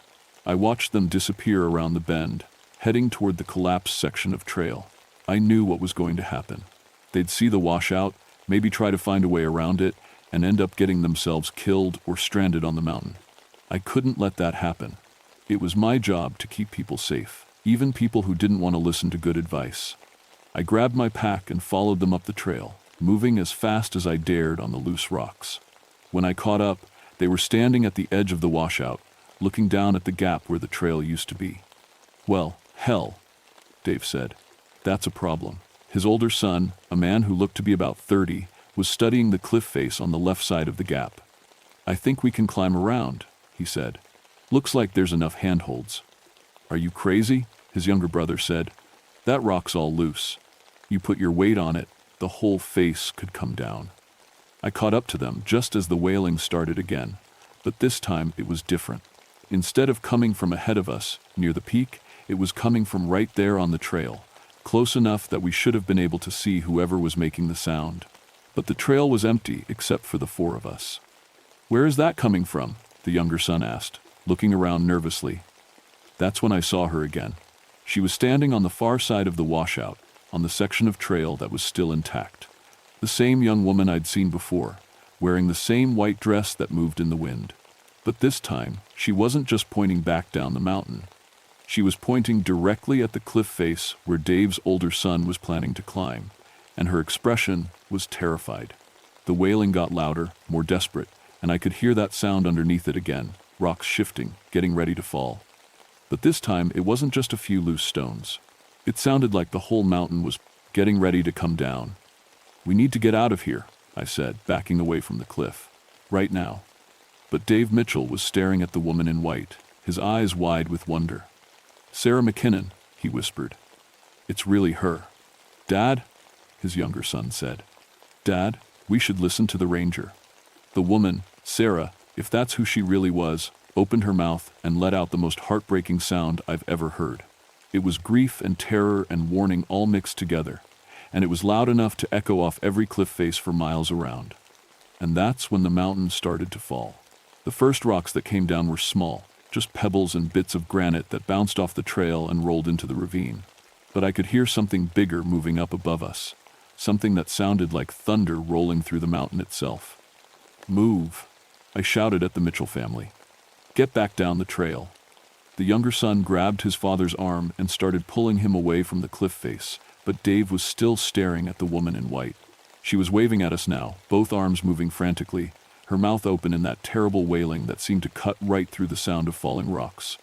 "She's trying to save us," Dave said, his voice full of wonder. A chunk of granite the size of a car tire crashed down right where his older son had been planning to climb. It hit the trail and shattered, sending sharp fragments flying in all directions. One piece cut across my cheek, and I could feel blood running down my face. "She's trying to save us from what she knows is coming," I yelled, grabbing Dave by the shoulder and forcing him to look at me. "The whole mountainside is unstable. She's seen this before." That got through to him. His eyes focused, and he nodded. "Boys, we're leaving, now." But as we turned to head back down the trail, the woman, Sarah, let out another wail, this one different from the others. It wasn't just warning us about the rocks that were falling. It was warning us about something else, something worse. I looked back toward the peak, and what I saw made my blood turn cold. The entire top of Widow's Peak was moving.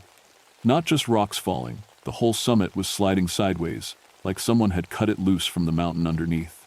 It was happening slow, but it was massive. Millions of tons of rock and dirt and trees, all starting to move at once, and it was heading straight for the trail we'd just climbed up. "Run," I screamed. We ran down that trail faster than any of us had ever moved in our lives. Behind us, the sound of the mountain coming apart got louder and louder.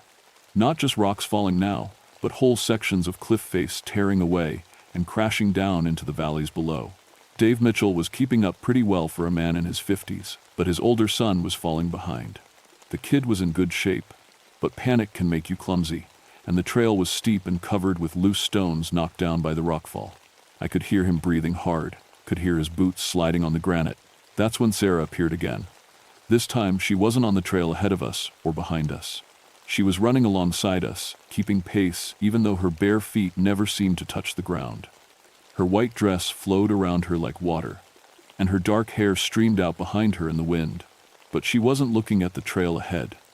She was looking at Dave's older son, and her expression was full of something that might have been compassion. The kid stumbled, went down hard on his hands and knees. His father turned around to help him, but I could see that they weren't going to make it. The rock slide was moving faster now, and the sound of it was like the end of the world. Sarah stopped running and turned to face the mountain that was falling down around us. She spread her arms wide, and the wailing that came out of her wasn't grief anymore. It was defiance.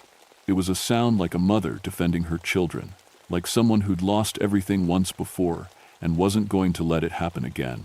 The wind picked up, sudden and strong, and for just a moment the air around us shimmered like heat waves rising off summer pavement.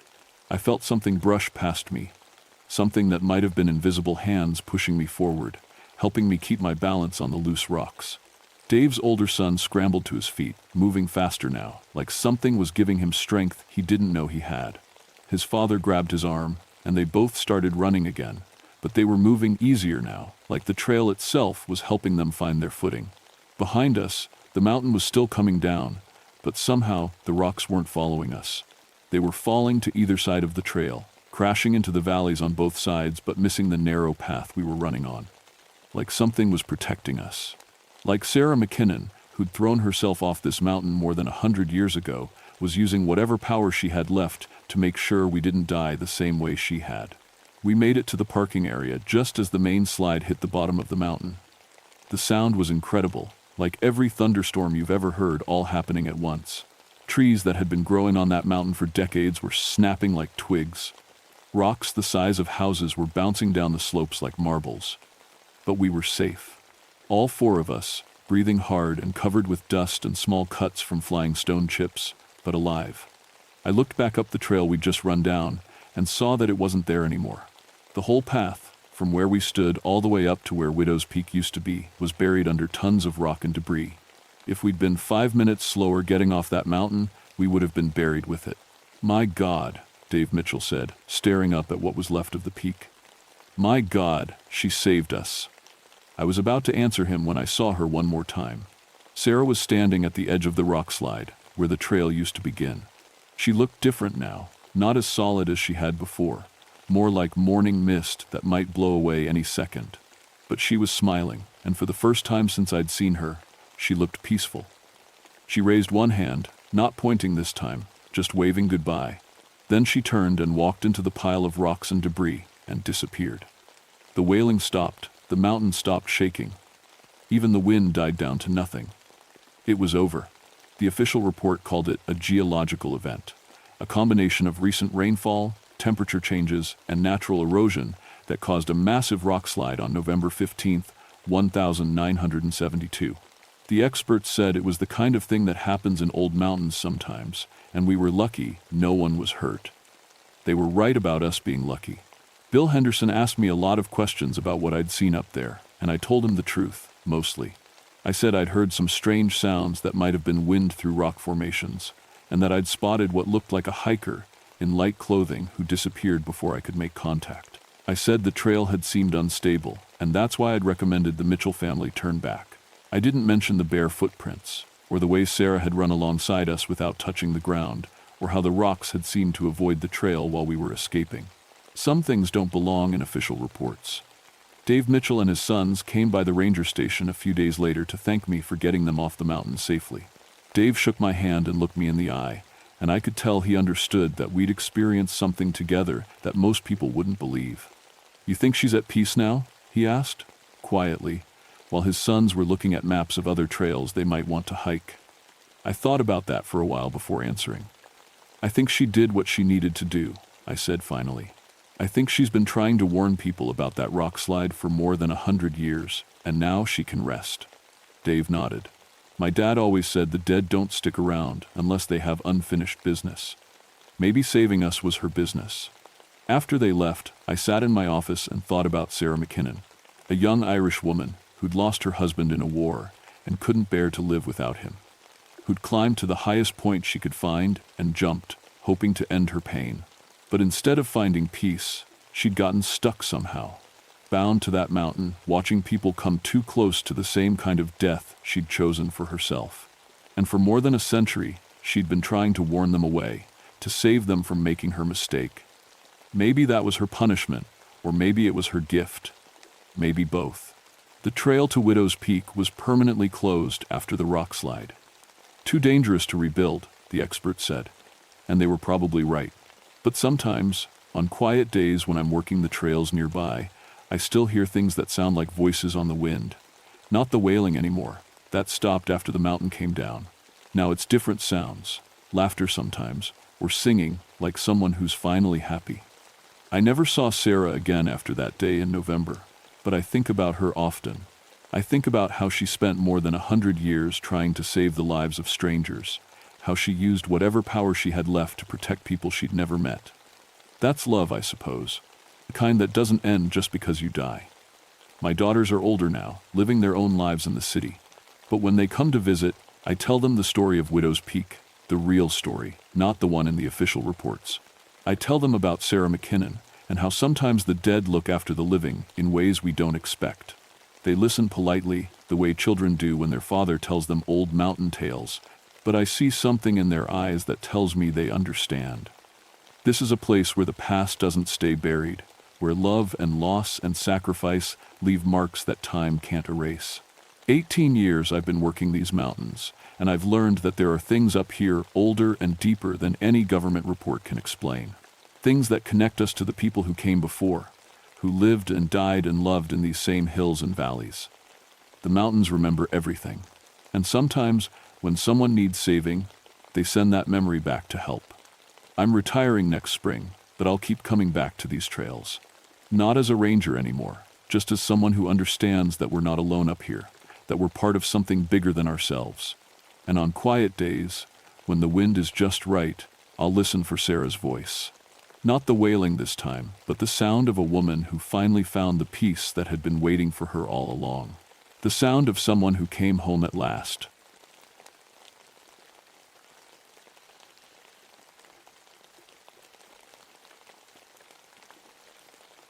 My name is Samuel Ironforge, and I've been a park ranger for 21 years. People think my job is about helping lost hikers and putting out campfires, but that's not the whole truth. The real work happens in places where cell phones don't work, and the nearest hospital is 2 days away on foot. I work the back country of the Great Smoky Mountains, mostly around Thunderhead Mountain. It's a 5,527-foot peak that sits 40 miles from the nearest town. When something goes wrong up there, I'm usually the only help coming. Before I became a ranger, I spent 8 years in the Marines. I learned to shoot straight, think clear, and not panic when things get bad. That training saved my life more times than I can count, especially when dealing with black bears and wild boar. But nothing in the Marines prepared me for what I found on Thunderhead Mountain in August of 1991. The mountain got its name from the storms that hit it almost every afternoon during summer. Lightning strikes the peak more than anywhere else in the park. The Cherokee people who lived here first had stories about thunder beings that lived in the high places. I always figured those were just old tales to explain the weather. My partner Jake used to laugh about the monster reports we'd get every few months. Hikers would swear they saw something that wasn't a bear, walking on 2 legs through the woods. "Sam," he'd say, "put a black bear in bad light and poor weather, and people's minds will turn it into King Kong." I believed him. After 2 decades of finding logical explanations for strange tracks and weird sounds, I thought I'd seen everything these mountains could throw at me. Bears standing up to get a better smell, elk making noise in the brush, wild boar tearing up campsites. Always something normal once you looked close enough. The weather had been rough that summer. More storms than usual, and stronger ones too. Lightning strikes started 3 forest fires in July alone. The old-timers in Gatlinburg said they'd never seen anything like it. I was finishing up my evening patrol on August 15th when the radio crackled to life. The voice was shaky, young, scared. "Ranger Station, this is emergency. We need help on Thunderhead. Something attacked our camp. Please, we need help right now." I grabbed the radio. "This is Ranger Ironforge. What's your exact location?" We're about 2 miles up the Appalachian Trail from the Thunderhead summit, near that old rock slide. There's been, God, I don't know how to say this, something huge came out of the storm. It killed my friends." My blood went cold. "Are you injured? How many people with you?" "It's just me now. Mark and Sarah are. They're dead." This thing, it was like 10 feet tall, and when the lightning hit, the radio went quiet for a long moment. Then, "Please hurry, I think it's still out there." I was already loading my pack with medical supplies and emergency gear. The storm the kid mentioned had passed through around sunset, but there were more clouds building to the west. Weather Service said another big system would hit around midnight. "I'm on my way," I told him. "Stay where you are, make noise so I can find you, and keep talking to me every 10 minutes.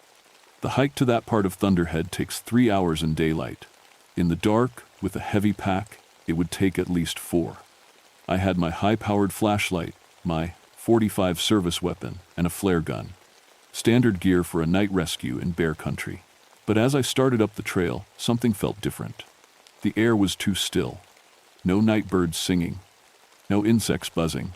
Even the wind had stopped. In 21 years of walking these mountains at night, I'd never heard them so quiet. I checked my radio every few minutes, but the kid had stopped responding after the first hour. That worried me, but radio dead zones were common this far up the mountain. I kept climbing, following the beam of my flashlight up the narrow trail. About halfway to the reported location, I started noticing things that didn't feel right, small things at first. Tree branches broken off at about 10 feet high, way too high for a bear to reach. Rocks that looked like they'd been thrown instead of naturally fallen. The smell of ozone in the air, like the moment before lightning strikes. Then I found the first track. It was pressed deep into the mud beside a small creek. At first glance, it looked almost human. 5 toes, a heel, an arch. But it was huge.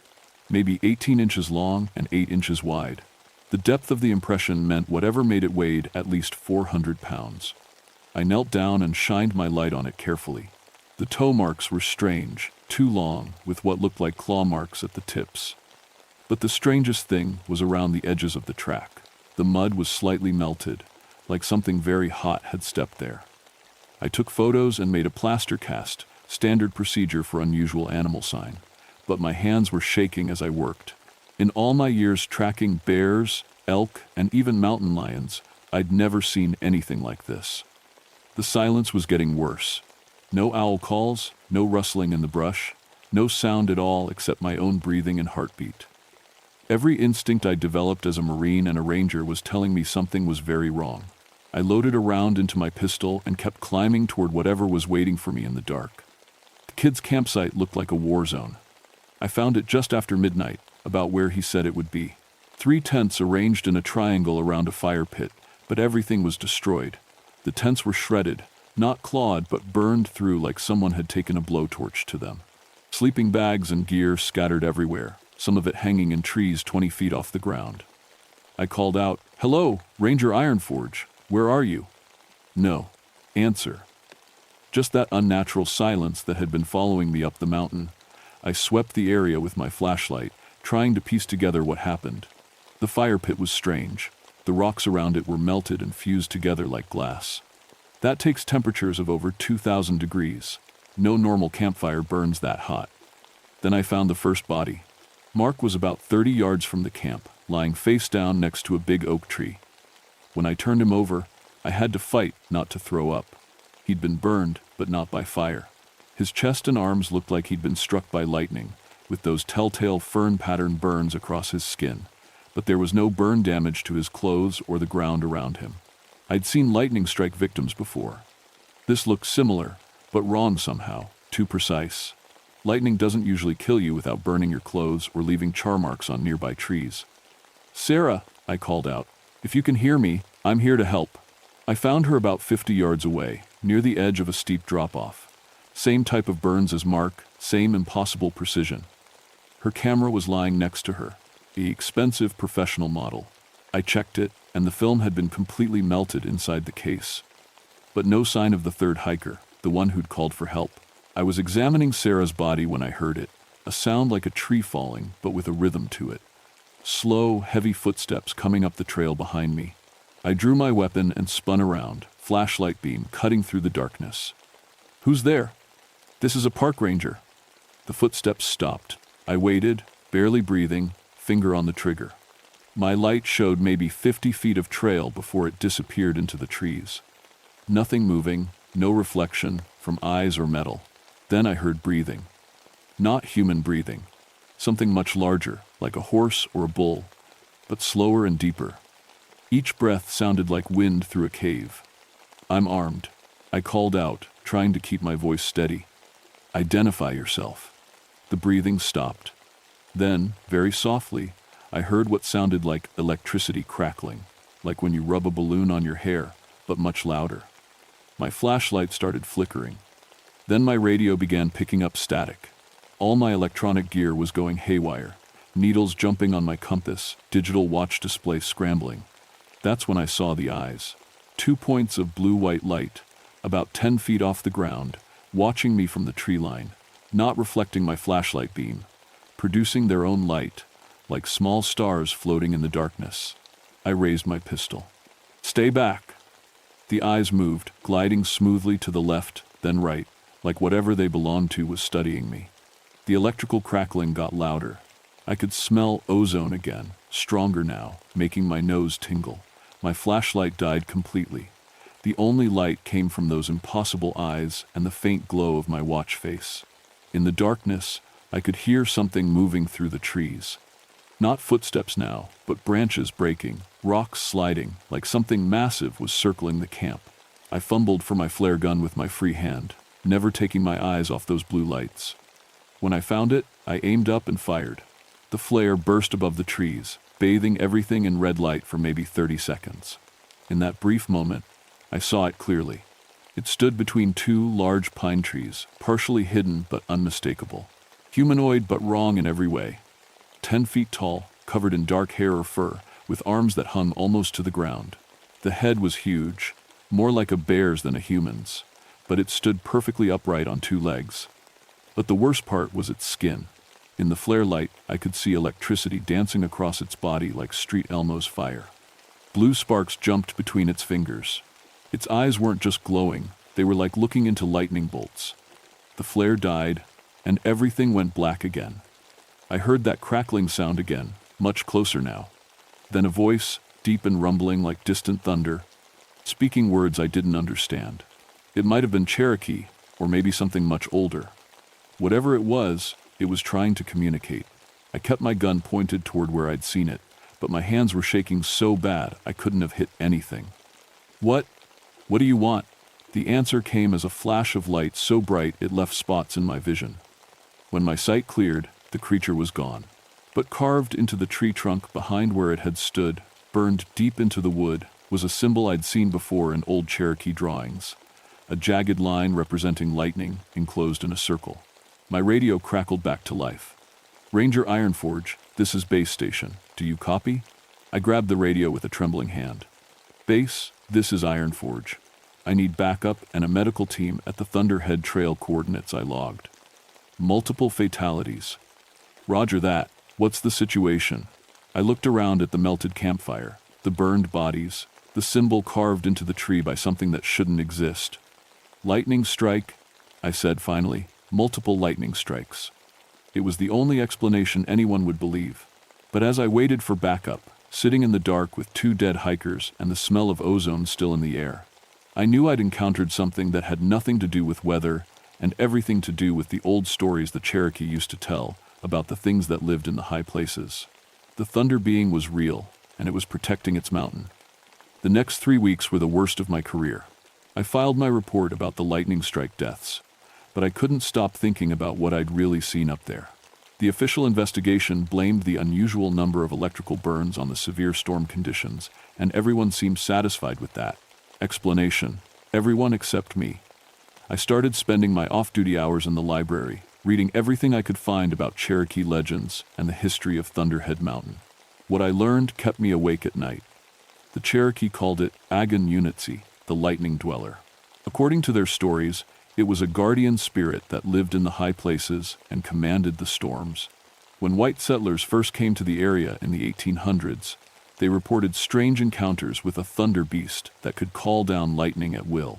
But the most disturbing thing I found was a series of newspaper articles from 1923. A logging company had set up a camp near Thunderhead Summit, planning to clear-cut the old-growth forest. Over the course of 2 months, 13 loggers died in what the papers called freak electrical accidents. Men struck by lightning on clear days, equipment spontaneously catching fire, tools melting in workers' hands for no reason. The logging company finally abandoned the site after the foreman reported seeing a giant devil covered in lightning walking through their camp at night. The area had been left untouched ever since. I was reading those old articles when my radio buzzed. Another emergency call, this time from a professional photographer who'd been taking pictures of storm formations around Thunderhead. Ranger Station, this is Bill Henderson. I'm at the overlook on the north face of Thunderhead, and I need immediate assistance. Something's wrong up here. I grabbed my gear. What kind of assistance, Mr. Henderson? I don't know how to explain this. I came up here to photograph the storm clouds, but there's something in them, something big, and my equipment keeps malfunctioning every time I try to take a picture. I was already heading for my truck. After what happened to the backpackers, I wasn't taking any chances. Stay where you are. I'm on my way. The drive to the North Face trailhead takes about an hour, and storm clouds were building again as I climbed toward the overlook. Henderson had said he'd be at Eagle Point, a rocky outcrop that gives you a clear view of the entire valley. I found his truck in the parking area, but no sign of Henderson himself. His camera bag was on the front seat, expensive lenses scattered across the dashboard. All the electronic equipment looked fried. LCD screens cracked, metal bodies warped like they'd been heated and cooled rapidly. The trail to Eagle Point is only half a mile, but it's steep and exposed. As I climbed, I could feel electricity in the air. My hair was standing up, and every piece of metal I was carrying felt warm to the touch. I found Henderson's body at the overlook. He was lying flat on his back on the rocky ledge, arms spread wide, staring up at the sky. Like the backpackers, he showed signs of severe electrical burns, but his clothes and the ground around him were untouched. His expensive camera was beside him. The lens cap melted into a solid lump of plastic. But this time, there was evidence. Henderson had been taking pictures right up until the moment he died. His film was ruined, but the camera's memory card had somehow survived.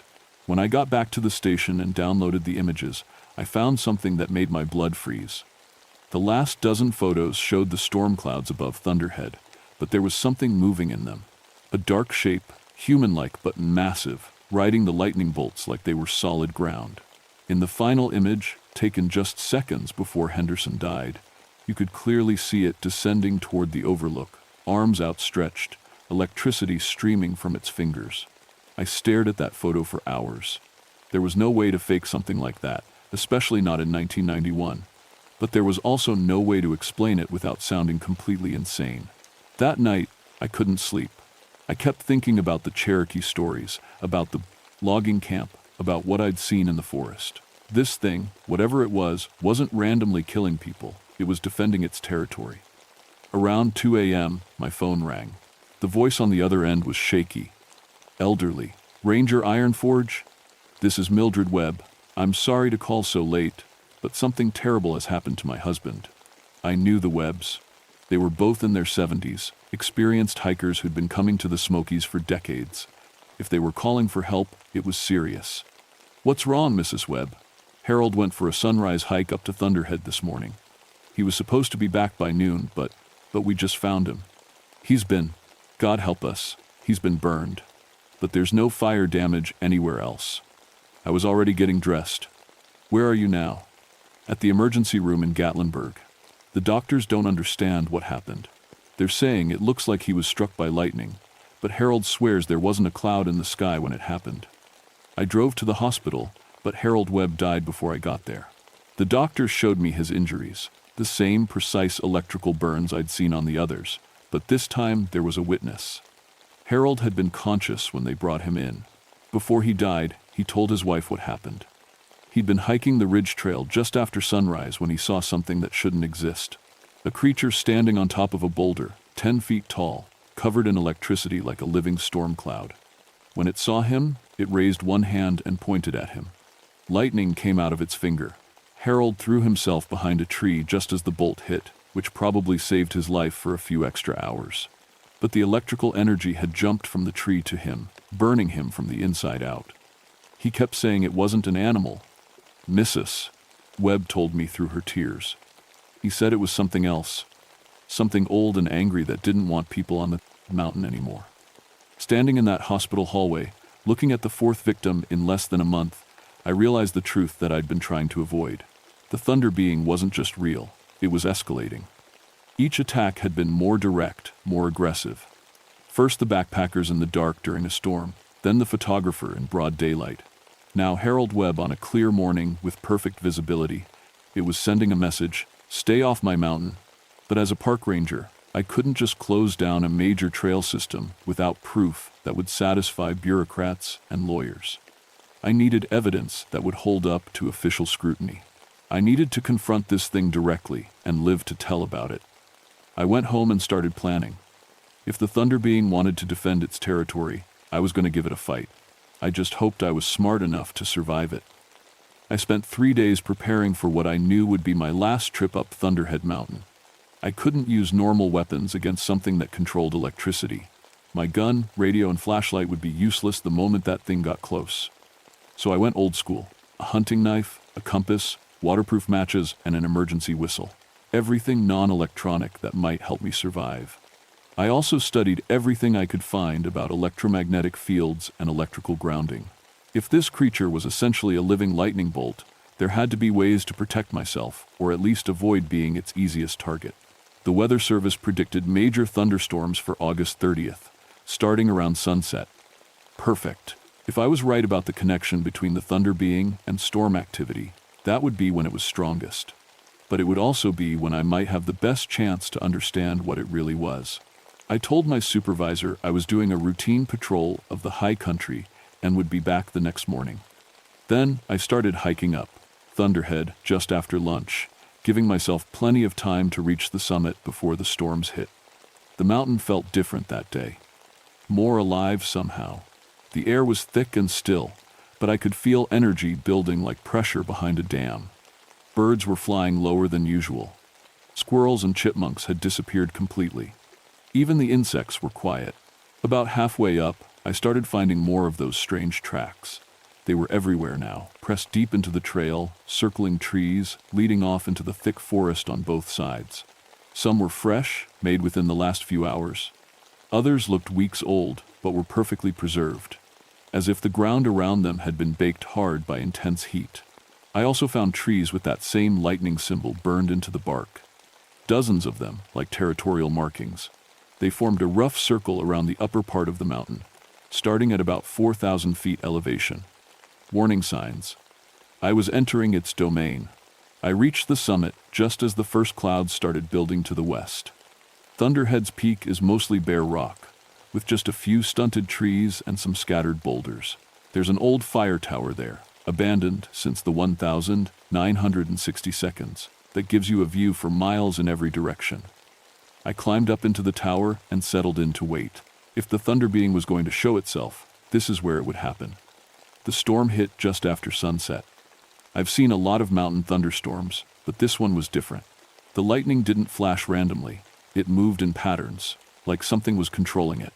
Bolts would strike the same spots over and over, or dance between the peaks in ways that defied everything I knew about electricity. And then, in one brilliant flash that lit up the entire mountain, I saw it. The thunder being stood on a boulder about 100 yards away, arms raised toward the sky, electricity flowing around it like water. It was even bigger than I'd thought, at least 12 feet tall, with massive shoulders and arms that looked like they could tear trees out of the ground. But it wasn't an animal. Not exactly. In that moment of perfect visibility, I could see that it was partially transparent, like it was made of energy as much as flesh. Its skin rippled with constant electrical discharge. Its eyes weren't just glowing. They were pure light, like looking into the heart of a lightning bolt. It saw me in the tower and let out a roar that wasn't heard so much as felt. The sound rolled across the mountain like thunder, shaking the metal structure I was hiding in. Then it started walking toward me. Each step it took sent sparks flying from the ground. When lightning struck near it, the bolts seemed to bend toward its body, feeding it, making it brighter and more solid. This thing didn't just command storms, it was powered by them. I climbed down from the tower and started backing away, but there was nowhere to go. The summit of Thunderhead is surrounded by steep drops on 3 sides. The only way down was past the creature, and it was blocking that path. It stopped about 50 feet away and spoke. The words were in Cherokee, but somehow I understood them. Maybe it was speaking directly into my mind, or maybe fear had made me more aware than I'd ever been before. "You do not belong here," it said. "Your kind brings death to the green places. Go back to your valleys and your roads and your cities. Leave the high places to those who were here first."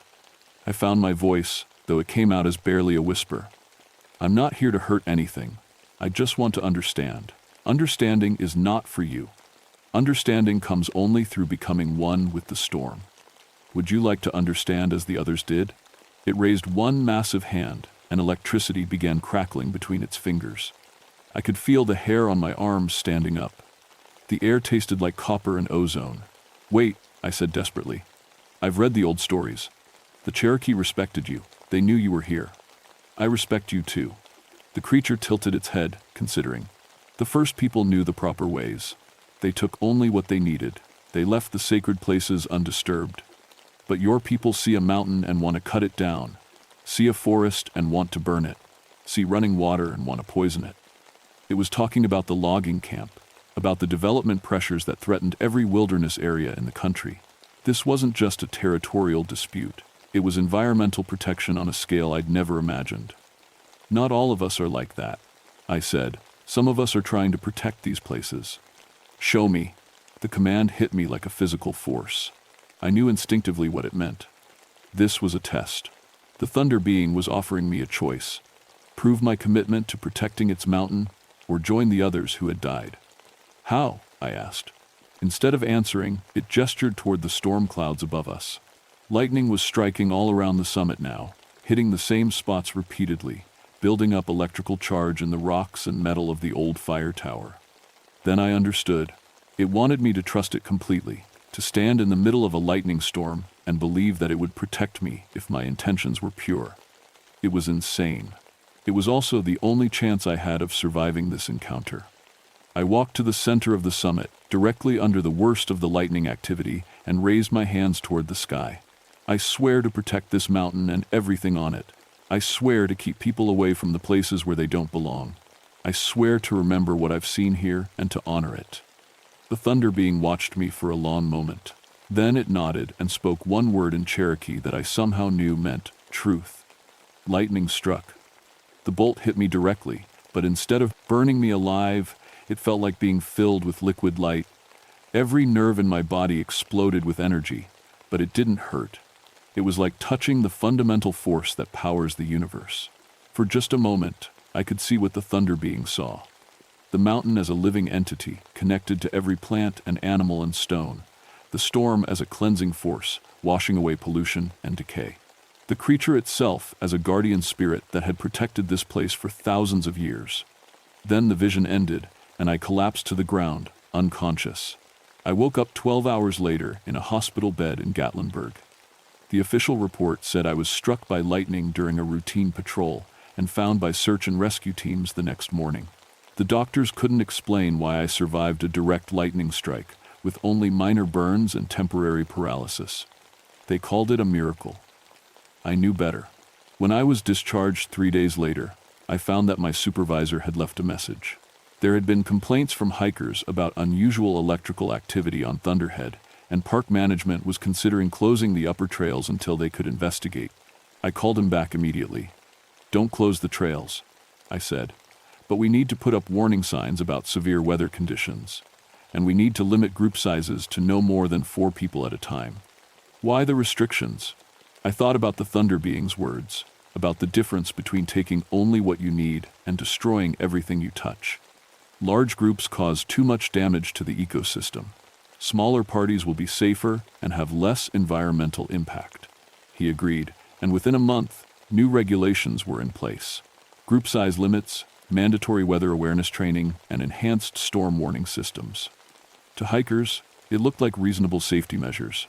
To the Thunder Being, I hoped it looked like good faith effort to protect its domain. The strange deaths stopped. Over the next 2 years, I had 3 more encounters with the creature, always during major storms. But these weren't confrontations, they were more like check-ins. It would appear at the edge of my vision, watch me for a few minutes, then disappear back into the lightning. I kept my promise. When developers tried to build a cell tower on Thunderhead's north face, I buried their environmental impact study in paperwork and regulations until they gave up. When a mining company showed interest in the mineral rights near the summit, I made sure their geologists got lost on every survey trip until they decided the area was too difficult to access. Some people called me overzealous. My supervisor occasionally questioned my enforcement decisions. But the mountain stayed protected, and no one else died from freak lightning strikes. I retired from the Park Service in 2010, after 39 years of service. At my retirement party, they gave me a plaque that called me Guardian of the High Country. If they only knew how accurate that title was. These days, I live in a cabin about 10 miles from Thunderhead's base. On nights when the storms roll in, I sometimes see flashes of blue light dancing among the clouds above the summit. Local weather forecasters can't explain why Thunderhead generates so much more electrical activity than neighboring peaks. I could tell them, but they wouldn't believe me. New rangers patrol those trails now, younger people who grew up with GPS and satellite phones and scientific explanations for everything. They file reports about unusual animal tracks and strange electromagnetic readings, but they always find logical explanations. That's probably for the best. But sometimes, late at night, when the thunder is rolling across the mountains, I hear that voice again, deep and powerful, speaking words in a language that existed long before English, reminding me of promises made and kept. The thunder being is still up there, still protecting its mountain. The Cherokee knew what they were talking about when they said some places are sacred. Some places are guarded by forces older and more powerful than anything we can understand. I kept my word for 23 years. The mountain stayed safe, the storms kept coming, and the guardian spirit continued its ancient vigil. Next week, my grandson starts his first job as a seasonal ranger in the Great Smoky Mountains. I've been teaching him about wilderness safety, proper trail etiquette, and respect for the natural world. But most importantly, I've been teaching him about the old stories and the things that live in the high places. He thinks they're just interesting folklore. For now, that's enough. But if he ever finds himself on Thunderhead Mountain during a thunderstorm, if he ever sees blue lights dancing in the clouds or hears voices speaking in the thunder, he'll remember what his grandfather told him about respecting the things he doesn't understand. And maybe, if he's very lucky and very wise, the thunder being will recognize in him the same spirit of protection that it saw in me. Some mountains choose their own guardians. Some guardians are human, some are not. And some promises, once made to the storm itself, last forever.